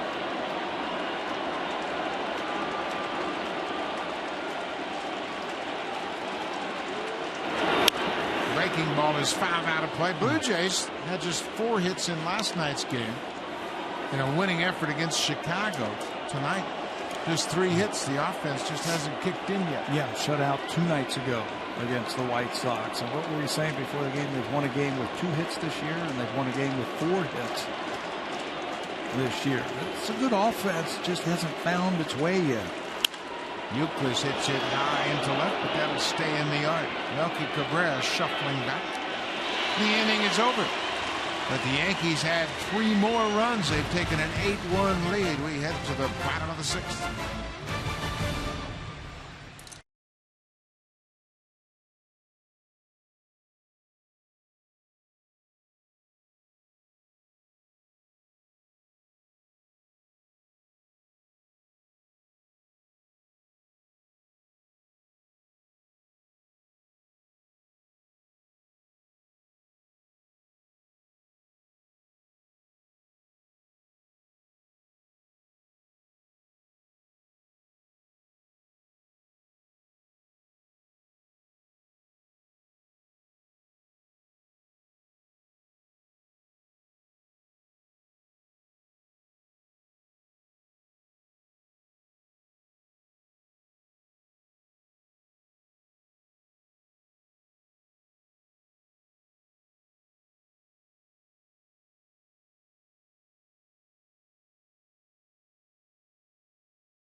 Ride, and Kawasaki has always looked up to Ichiro as a star in Japan and now in the big leagues, and their swings are very similar. A little bit more power position, I think, for Ichiro when he sets up, but the finish looks about the same.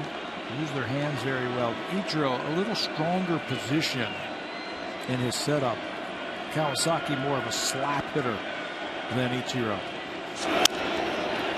Slaps this one to third. Euclid recovers in time. Nice play by the Yankee third baseman.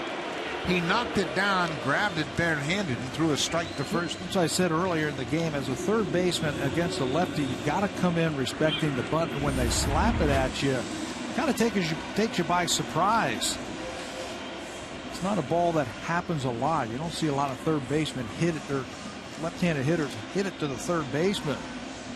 But Euclid has been around. He has seen it before and makes a nice play to get the first out. Euclid won a Gold Glove as a first baseman, and he's been back and forth across the diamond a couple of different times. Rajay Davis goes after the first pitch, and it's a lazy fly ball to center. 2 quick outs for Pettit in the 6th. Andy Pettitte looking for his third straight win to start the season. He hasn't won 3 straight to start a season since '97. He started the '96 and the '97 seasons winning his first 3 games. That's the last time he's done that. And getting closer and closer to the most wins in Yankee history. By the lefty, Whitey Ford, 236. Andy Pettitte came into this game with 210 as a Yankee.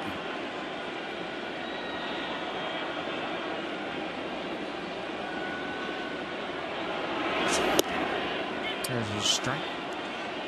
I think Pettitte, too, when you think about Andy Pettitte, you think about a great postseason run where he pitched so many games in the postseason. Melky Cabrera has a hit. Pettitte wasn't happy with it. Felt like he left one out over the plate, and Cabrera took care of it. Looked like he changed up on him. Threw him a changeup. An off-speed pitch. Wasn't the cutter. It didn't look like it was the slider. I think it was a changeup, just enough and out over the plate for Melky to get a base hit, and watch the reaction from Pettitte. That's not what I'm supposed to do. Jose Bautista with 2 outs takes his strike. That reaction by Pettitte reminded me of the thought, I knew he'd hit that. I shouldn't have thrown that. Bautista out in front of that off-speed pitch. Boy, Pettitte's mixed him up perfectly tonight, hasn't he? Went back and looked again at his last start. Very effectively mixing up his pitches, using the fastball, his slider, curveball, his cutter, and his changeup. All of them but the cutter and changeup threw about the same amount of pitches. Bautista laid off that low breaking ball.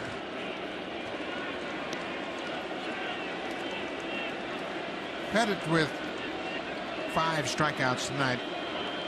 That's the most he's struck out early in this season.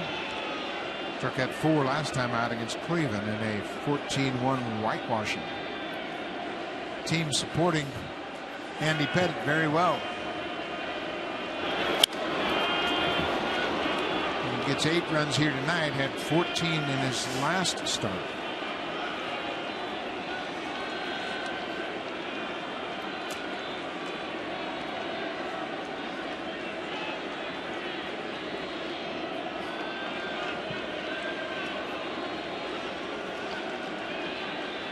Pettitte is first on the active win list among pitchers. 247 wins.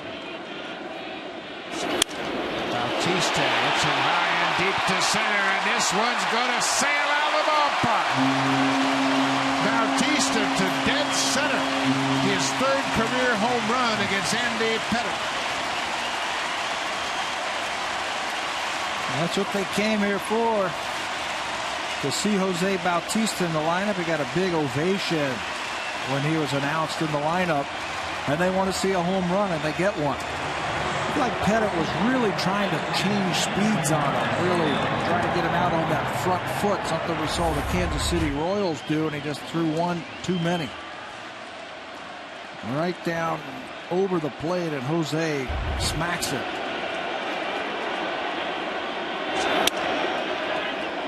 Put a little life in this stadium, and it didn't look like there were any problems with the bat. Nope, nothing wrong with that one. That was a line drive that got up into that restaurant in dead center. Bautista can turn things around in a heartbeat. Little reinforcement from Chad Mottola. Hit that with 2 strikes and say, you know what, you don't have to swing for a home run every time, and obviously Jose knows that. That was a pretty swing. Yeah, just put a good swing on the baseball. Encarnacion rips it right to Euclid, and somehow Euclid kept his glove on. That ball was blistered Jose Bautista connects his 4th home run of the season. It's a deep shot to center, a 2-run homer, but the Yankees still lead 8-3.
That received a free seat upgrade tonight, courtesy of TD. Enjoy the ball game. And right across the stadium, over in the Jays Community Care Clubhouse, it's the East Scarborough Boys and Girls Club having a good night here at Rogers Center. Welcome and enjoy the ball game. Good turnout tonight. First of 3 against New York. 40,028 on hand. And there's a little buzz after that Jose Bautista home run. That Cesa's got to put up a couple of zeros here. Yeah, just to give him a chance. Get a couple of guys on it. We've talked about this too much, that when you fall behind by multiple runs like that, you got to cut a couple of guys on, run into one, and maybe take your chance, as Aaron Sebia gets hit once again on a foul tip. 2 times tonight that he has been hit.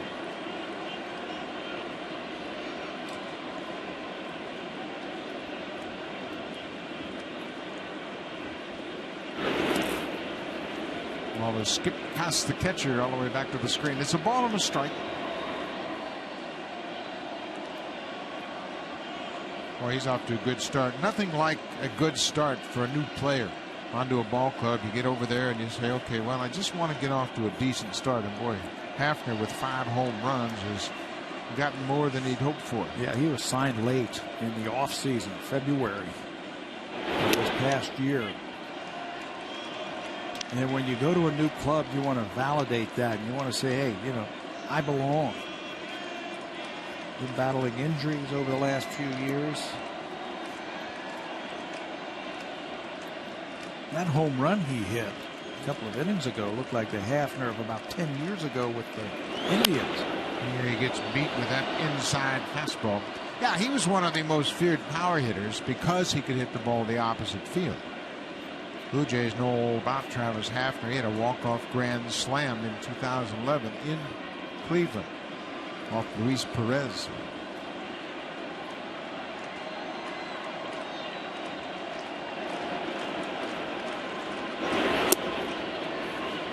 Breaking ball went around the inside corner.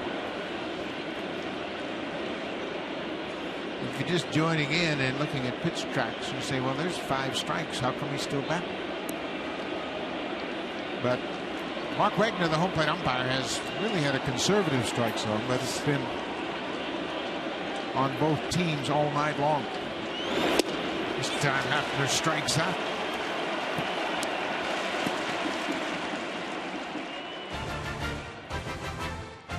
The 2013 Honda CR-V, an IIHS top safety pick.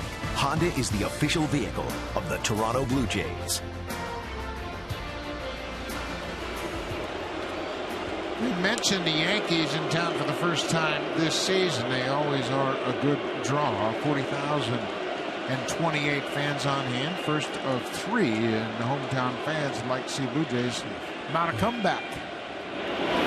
Vernon Wells. Fans have been great this year, haven't they, coming out to Rogers Center? They have come out in big numbers, and now Blue Jays would love to have a big comeback with a whole bunch of fans on hand. Send them home with a W.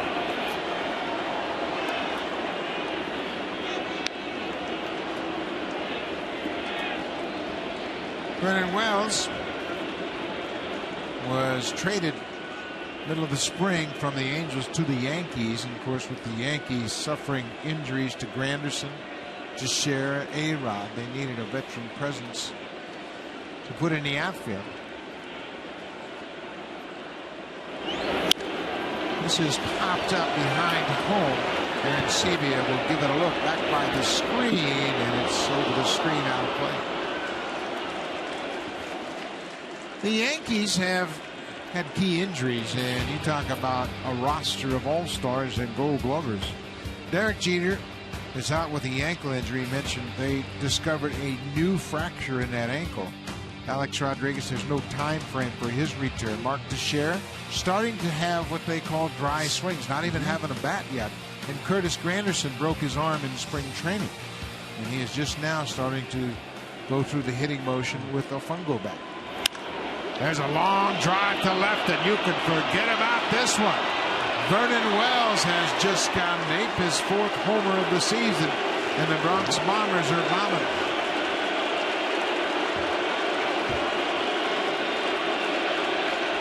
Leading the American League in home runs. Vernon Wells with number 4. We've seen this before.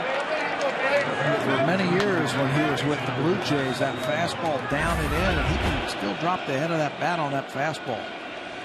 Vernon Wells hit 223 home runs with the Blue Jays, and he knows what it feels like to hit one here at Rogers Center. Cecil tried to slip that one by him, but he was too quick for him. How about a couple of Blue Jays doing some damage tonight? Lyle Overbay hit one to center. Now Wells goes deep to left. Looked like they wanted that ball away. Came back over the middle of the plate. Suzuki takes a strike. It's 1-1.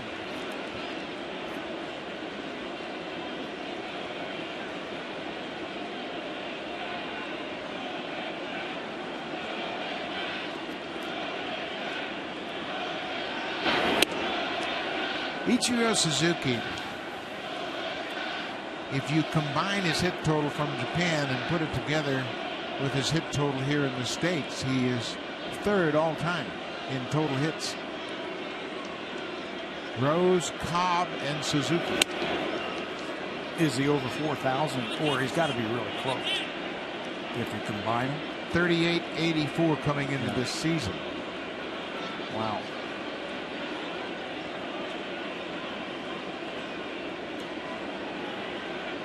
Three and 1 from Cecil. Fly ball into right. Davis gets a beat on it, makes the catch. 2 down.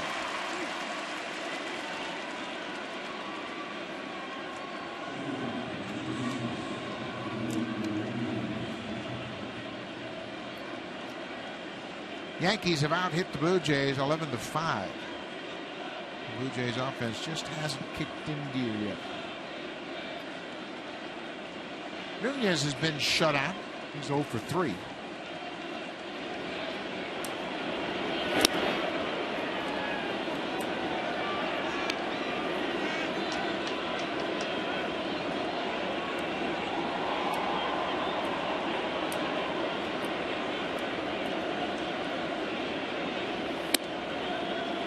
Cecil's coming out of his delivery, and that ball is staying up and away.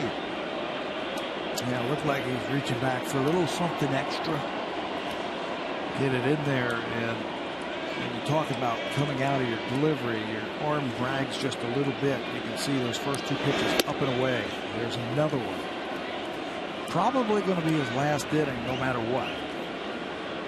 You had mentioned Cecil is well rested. Hasn't pitched since Kansas City. Only threw 10 pitches in 2/3 of an inning.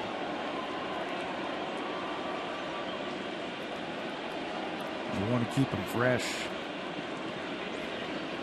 Got out of the last inning. And now this inning here. I think if they push him to throw one more inning after this, you might miss him for 2 or 3 more days. He is up to 33 pitches. Nunez walks. A 2-out walk issued by Brett Cecil. Top of the 7th inning. Yankees got off to a fast start. They scored 2 in the first on 2 doubles. We mentioned the Yankees this season coming into this game were 5-0 when they scored first. Just 3-6 when the opponents score first. You know, even though they've had the injuries that they've had this year, they've replaced them with veterans who don't panic. They put up good at bats. And they know how to win. Well, and they have the resources to go out and bring in veteran players that are more expensive. Overbay was released by the Red Sox in spring training. They didn't hesitate. They picked him right up. They needed a first baseman. Lyle's a very good first baseman. I don't care what he does for you with the bat. He can play first. Yeah, he is excellent with the glove. I thought that was a great pickup when Teixeira got hurt, and they're still sticking to Teixeira coming back in May. But if the injury is the same as the type of injury that Bautista had, we know how that went for Jose last year. Yeah, I'm going to go on record. That will surprise me if he's back in the middle of May. Overbay pops this one up there, and Seaman flips the mask aside. He's back by the screen and makes the catch. The ball came back over the playing field, and Overbay is retired. Couple of Blue Jays, former Blue Jays, going deep here tonight. Overbay first, and then Wells in the 7th.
Nine-3 as the Yankees have jumped all over Blue Jays pitching tonight.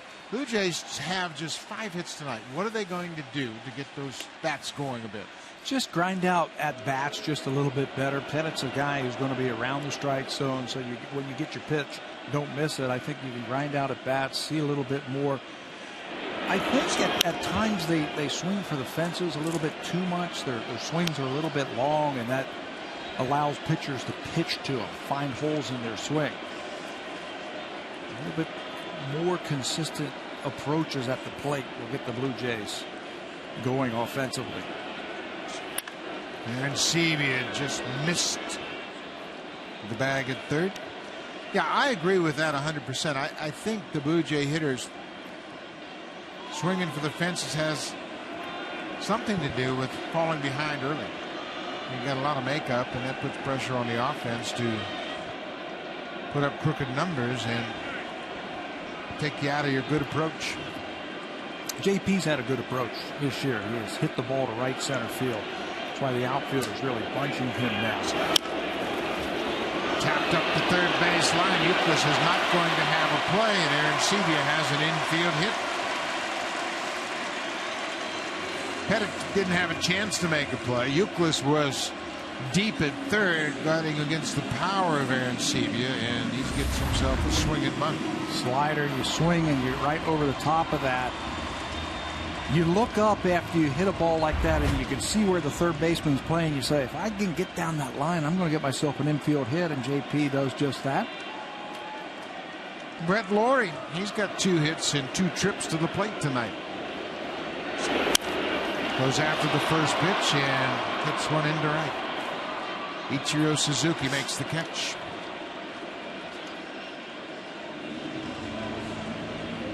Laurie's retired.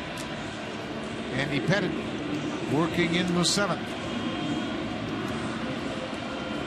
Pettit went 8 innings in his first start of the season, back on the 4th of April against Boston at home, and then 7 innings last time out. And check out the number of pitches it took him. He's very efficient. 94 in the first, 97 in the second. Bobby Erasmus goes after the first pitch. High fly ball. Brett Gardner makes the catch. So after Aaron Sevilla leads things off with a swinging bunt, Laurie goes after the first pitch and fouls up, pops up, and then Rasmus goes after the first pitch. And I think that's the difference between a veteran team like the Yankees and a young team hitter-wise like the Blue Jays. Pettit threw the first pitch to Brett Laurie 74 miles an hour. It was an off-speed pitch. Now, if you go up there looking for that pitch and you swing out, pop up, that's fine. But you can't tell me that you're going up there looking for an off-speed pitch at 74. Yeah, and especially when you're down by 6. Yep. So if he throws that pitch and you're not looking for it, let it go. Let it go and live for another pitch. Torres goes after the first pitch. So after the infield hit by Aaron Sevilla to lead things off, Pettit throws 3 pitches and gets the next 3 outs. Just 7 pitches in the inning.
The simulation of who they thought the Blue Jays player of the game would be. The video game version picked Brandon Morrow.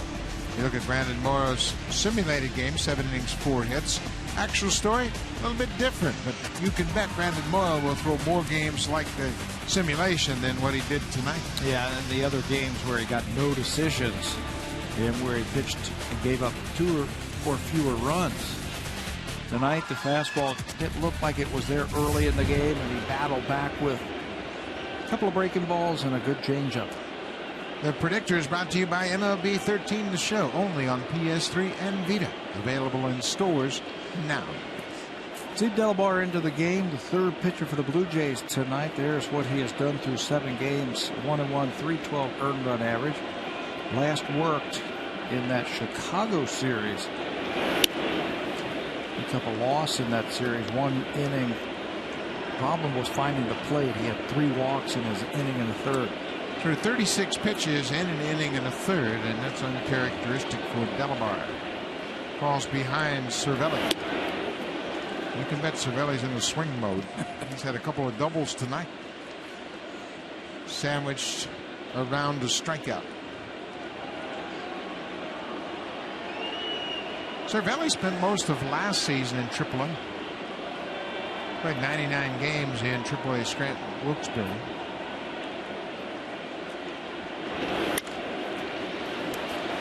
Popped up and over the Yankee dugout. Out of play.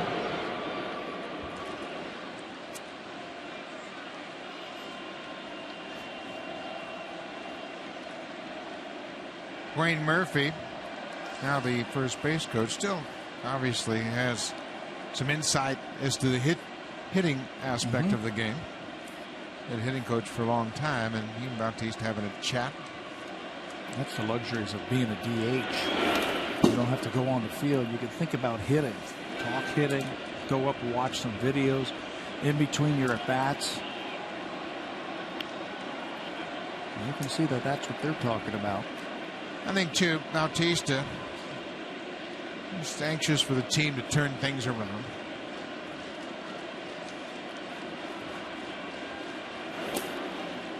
Ball in the dirt. It's a full count.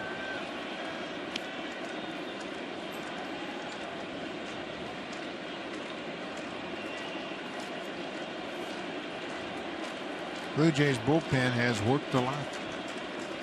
Starters early in the season haven't pitched deep into ball games, and the bullpen has been called upon a lot. Now Delabar walks the first batter he faces in the 8th.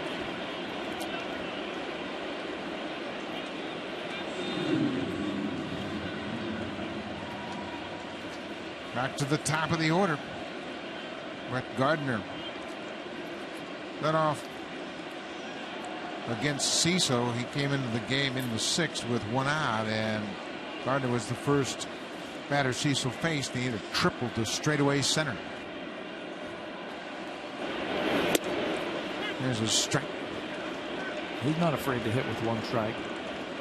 He takes a lot of pitches. Always has. Yep. He's always been among the leaders in pitches seen for at bat. 4.5 is about average for him per plate appearance, which is excellent. Another ball hit to center. This one's not going to carry, and Rasmus runs it down.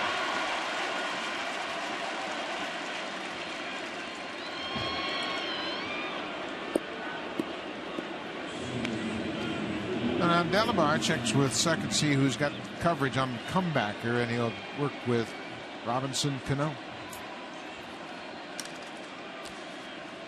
Cano's a free agent after this season. You think he's going to be a Yankee next year? Yes, I do. He's got a new agent right before the regular season started. And there are some connections to New York, Jay-Z's group. How about that? Robinson Cano has Jay-Z as his agent. Is it Rock? Is that the name of the Rock Enterprises? I think so, like yeah. That? Entertainment, and obviously Jay-Z has been very successful in his own world, and now he wants to venture into the sports world. Robinson Cano must have a lot of confidence in him. Well, there's a base hit to right. I don't think he's going anywhere. myself, the Yankees would be crazy not to just give him whatever he wants. And say, Robinson, what do you want? You want $200 million? You got it. Because you can't let this guy go. I think he is becoming the face of the franchise for the Yankees. Splitter from Delabar, and good hitters can reach all of those pitches and find holes with it. 3 hits for Cano tonight. He is now 17 for his last 39. Number 3 hitter is Kevin Youkilis.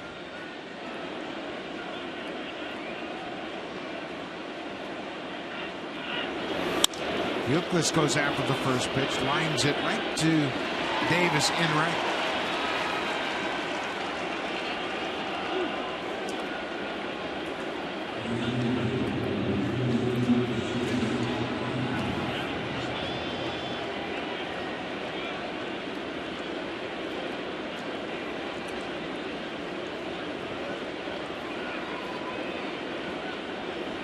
The Blue Jays beat the Yankees here at home last year in the season series. They won 5 of the 9 games. Different story in New York. They were just 2-7 at Yankee Stadium.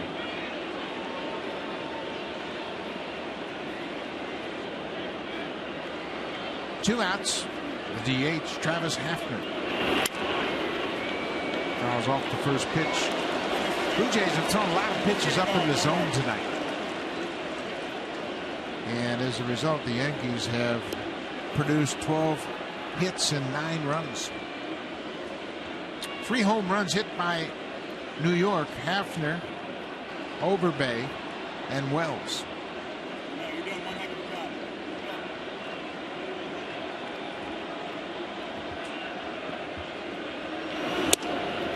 It's a good idea right there.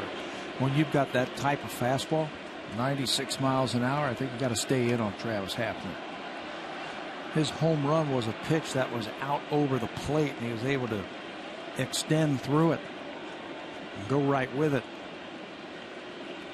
I think you have to stay in on him.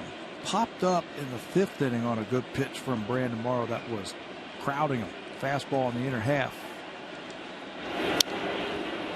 Another good cut. We haven't seen this bat speed from Travis Hafner in a few years. No.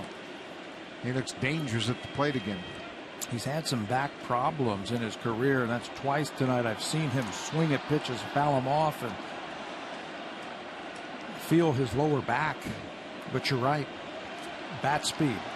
He's had some shoulder problems where he can't get the bat hit through.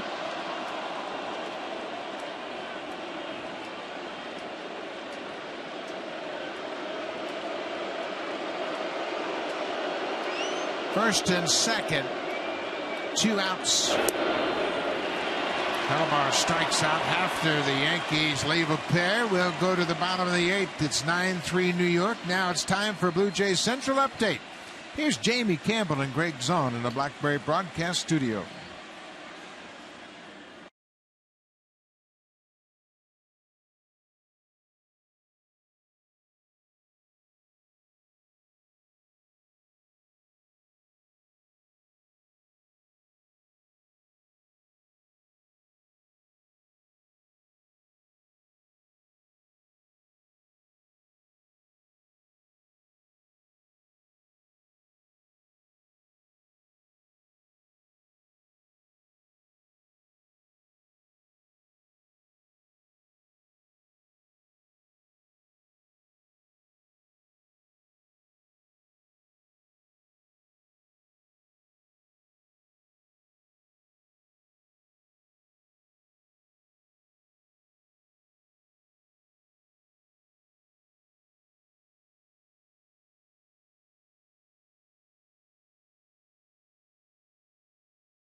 by Baseball Canada and Little League Canada. St. John's, Newfoundland, July 15th, 16th, and 17th. The Super Camp will be at Airport Heights Field.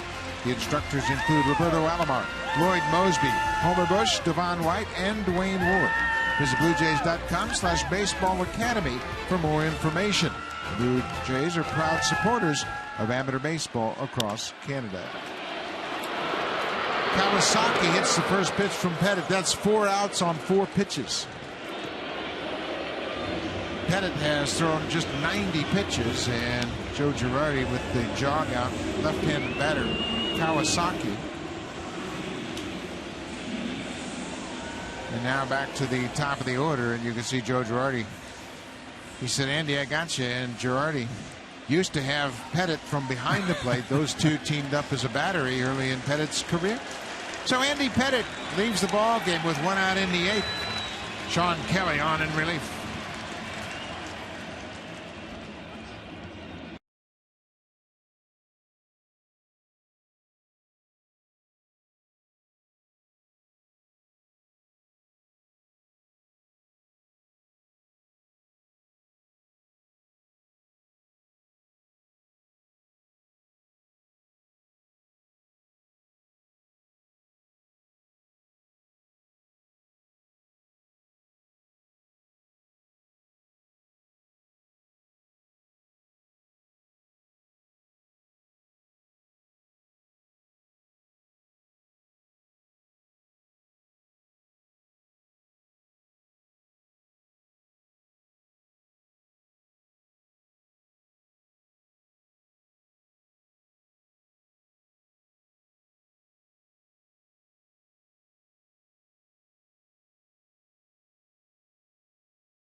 And a third. Oh, well, the Blue Jays just 6 hits, 3 earned runs. He walked the batter and struck out 5, and he did it on just 90 pitches. So for the 3rd time already this season, Andy Pettit goes at least 7 innings in each of his starts. Makes the job of the manager a lot easier when he has to go to the bullpen. When your starter can get you into the 8th inning, Andy Pettit looked like the Andy Pettit of old, using all of his pitches, getting him in the strike zone, changing speeds. And now he'll turn it over to Sean Kelly. 4 games for Kelly. Things haven't gone his way so far. A whip just under 2. He does have a heavy sinking fastball in the low 90s. He'll use a slider for strikeouts and a changeup also. Another one of those good arms that the Seattle Mariners gave up. They are loaded with good arms, so they had an excess and they could move Kevin. Emilio Bonifacio pinch hitting for Rajay Davis. Ball on the strike.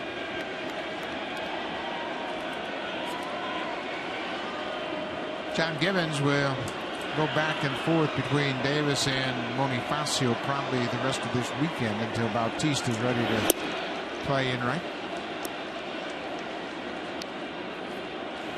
I think it's smart what the Blue Jays are doing is taking their time with Jose. And it's a nice thing to have a DH where he can get his bat in the lineup. And he doesn't have to play defense. Just ease him back. 3-1.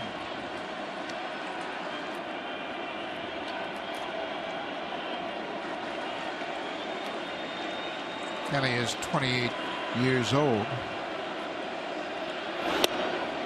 Bonifacio takes a strike. It's full. 5th game he has worked against the Blue Jays. Only thrown a total of 4 1/3, all in relief. Bonifacio strikes out. Pettit struck out 5. Now Kelly strikes out the first batter he faces. That's 2 outs in the bottom of the 8th.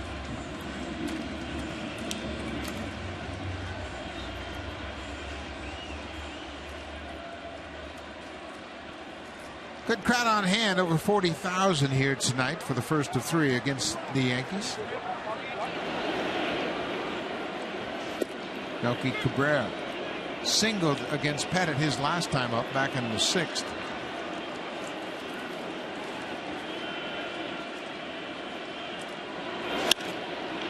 Drives this ball to left. Vernon Wells coasts back, and Sean Kelly hits the final 2 outs of the inning.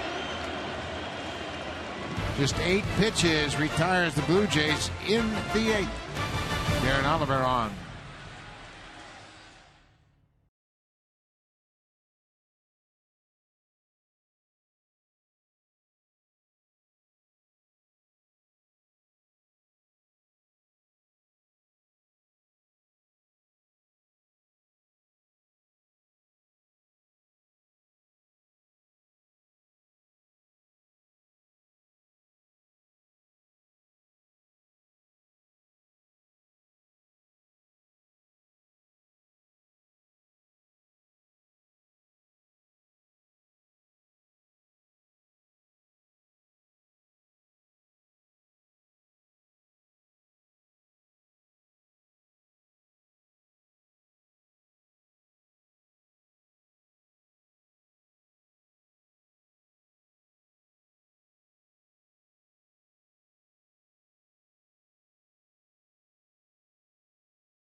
By the Blue Jays. Now it's time for Drive of the Game, brought to you by the 2013 Honda CR-V, an IIHS top safety pick. Honda is the official vehicle of the Toronto Blue Jays. Now you mentioned Vernon Wells. How about another ex-Blue Jay getting into the act for a home run? Lyle Overbay sends this one to center field for his 2nd home run of the season. And then Vernon Wells off of Brett Cecil down and in, his 4th to left field. Yankees doing a good job picking up ex-Jays to help them here tonight. Lyle Overbay and Vernon Wells got a lot of time playing right here at Rogers Center as part of the home team. Vernon goes after the first pitch from Darren Oliver and lines out to center field. Oliver is pitching for the first time since Tuesday in Game 2 of the White Sox series. In that game, he just pitched 2/3 of an inning. So he needs some work. There are his numbers. Lefties have hit him hard, 583 this year, so that number will go down. Emilio Bonifacio is in right field after pinch hitting for Rajay Davis. Ichiro Suzuki still trying to climb up over 200. And that'll help. Slaps one past Laurie. Cabrera quickly to second, and it's not in time. Suzuki with his 2nd double of the night. We've seen this a few times in his career where he waits and waits and waits, and a ball away. That inside out swing, you can see how he looks right down the barrel and just slaps it the other way. Nothing that Brett Laurie can do. You got to play percentages. But he slaps it down the third base line for an extra base hit. Suzuki is 2 for 5 in this game, and we'd mentioned he has a career .340 average against the Blue Jays. His first 2 doubles of the season tonight. Suzuki and Kawasaki were teammates last year with the Seattle Mariners.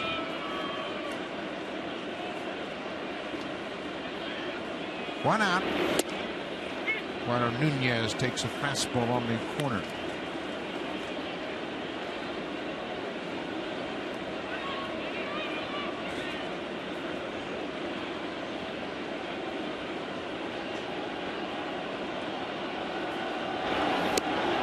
Nunez and Euclid are the only Yankees not to get a hit.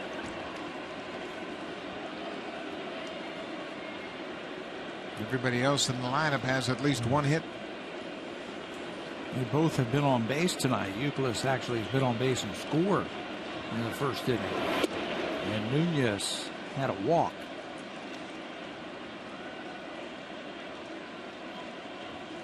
You'd hope that Oliver doesn't throw many pitches tonight, so he'll be available tomorrow afternoon. There's Euclid on the bench as he was part of that 2-run first inning. Oliver thought that was strike 3, but it's been a ball all night. Very consistent with that pitch. But you're right about that. Oliver getting some work. It's been since Tuesday. And you're hoping for a quick inning, because there's a quick turnaround for the afternoon game tomorrow, and you might need him in the 8th inning. Well, if you look at the Yankees lineup, Gardner, Cano, top of the order. Then you've got Hafner in the cleanup spot. Overbay down at the bottom of the order, and Suzuki, of course. And a lot of lefty options in this lineup where you need all your lefties healthy. Cecil won't be available tomorrow as he threw 37 pitches in an inning and 2/3. So you'd like to have Oliver and Luke available tomorrow. Tapped over the glove of Oliver. Good play by Kawasaki. Well, he released that ball in a hurry. He had a long run. He was deep and short, but made a nice play on the run. And Nunez can run. He can get down that line. Kawasaki knew he didn't have a whole lot of time. Darren Oliver almost comes up with it. There it is. Fortunate that ball came up and stayed up for him. Watch this hop right here. It stayed up for him. So it didn't bounce one more time. I think if it bounces one more time, he beats it out. Kawasaki has played very well, filling in for Jose Reyes.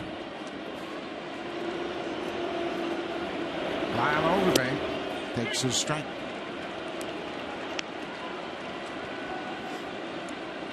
We saw Overbay in spring training with the Red Sox, and he was really unsure of whether or not the Red Sox were going to use him, keep him on the opening day roster. And obviously that didn't work out. But he's found a home with the Yankees. Oliver closes out the ninth. We'll go to the bottom of the ninth. Blue Jays are down by 6.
The future Jays are just across the border.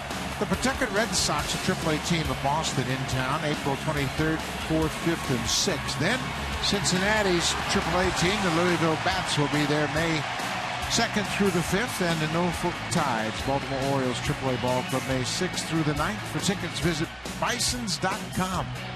Nice little ballpark. Boy, they are scoring a bunch of runs on Thursday. They set a franchise record with 27 runs scored against Syracuse. In 29 hits, right? They really wore out Syracuse. They had swept the Syracuse team in a doubleheader on Wednesday and then came back and put up 27.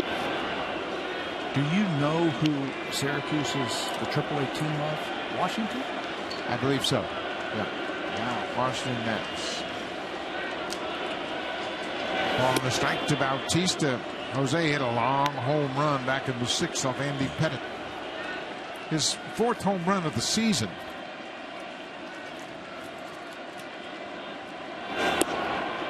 Breaking ball catches the inside corner.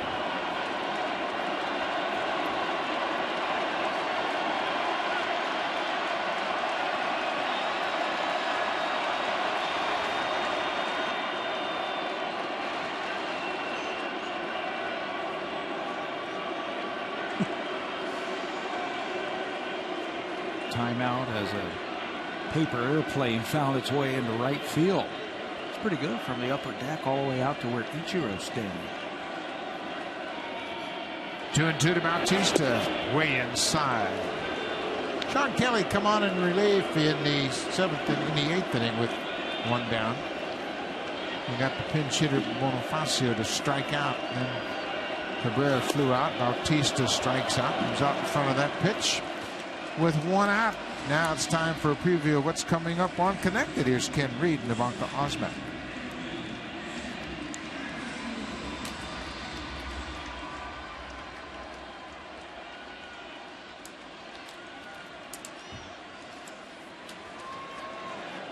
One down, cleanup hitter Edwin Encarnacion. Edwin hit one right on the screws the last time up, but it was right at the third baseman, Kevin Youkilis. Somewhere down the road, that one will come back to him on a blooper to right field. You hear it all the time. You don't believe it when you're playing and you're hitting that ball's going to even out. Yeah, they even out. Nope. Never did buy that. They do. Slider for a strike. It's 1-1. We'll be right back at it tomorrow afternoon. Ivan Nova. Excuse me, that's Sunday. Kuroda and Burley tomorrow. Nova and Johnson on Sunday. A couple of day games. Hiroki Kuroda off to a good start at 2-1. Mark Burley picked up his first win last time out. Kuroda was outstanding in his last start. Nova will go to the mound on Sunday. Josh Johnson will oppose Nova. Johnson threw the ball well last time out. Josh was really good. Had a good slider. Another foul back over the screen.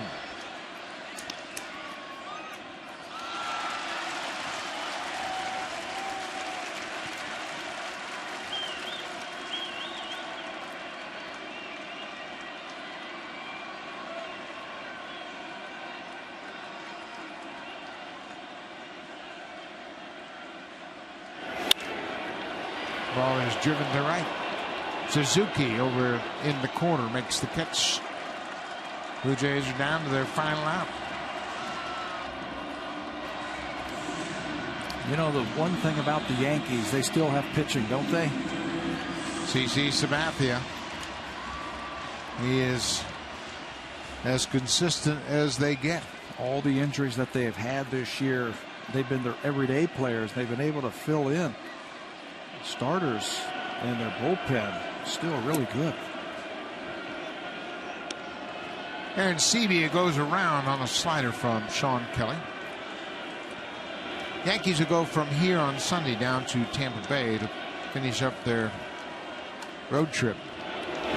3 against the Rays. Sabathia will open up that series, followed by Phil Hughes. And tonight, down in AAA, Chen-Ming Wong is starting for the AAA team. He signed a minor league contract with the Yankees, trying to get back to the big leagues. Aaron Sebia. Big home run cut. 1-2.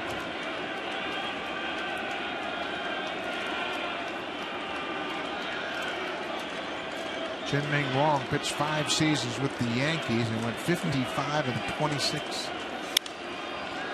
This is popped up near the seats. Long run for Suzuki, and can't get there. The ball is a couple of rows back into the seats. Wouldn't that be something if Chen-Ming Wong can come all the way back? Didn't he have 19-game winning seasons back-to-back. Back-to-back years. Yep.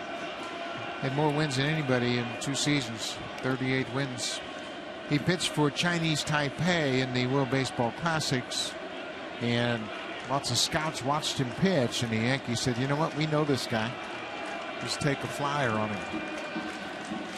Arancibia, a long drive to left, and this one's out of here. J.P. Arancibia with his 6th home run. Comes with 2 outs in the 9th. That was a bullet. You know, and it was off a breaking ball.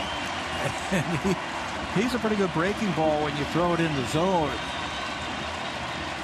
He has had a much more compact swing this year. We've seen him hit a couple of home runs to right field on this homestand. This is a breaking ball that just hangs over there, and JP goes down and gets it. Good 2-strike approach right there from Arancibia. That home run ties J.P. Arancibia for the American League lead with 6 homers, and this is a no-doubter. Yeah, I like the idea. He doesn't stride with that 2-strike approach. And, hey, plenty strong. Knock it out of the ballpark. Chris Davis of the Orioles, he has 6, as does Morris, and now J.P. Arancibia has joined those 2 atop the American League in home runs. You see Chad Mottola talking to him. That's going to be a good relationship, I think. He had his greatest season in AAA, his best season, when Chad was the hitting coach in Las Vegas.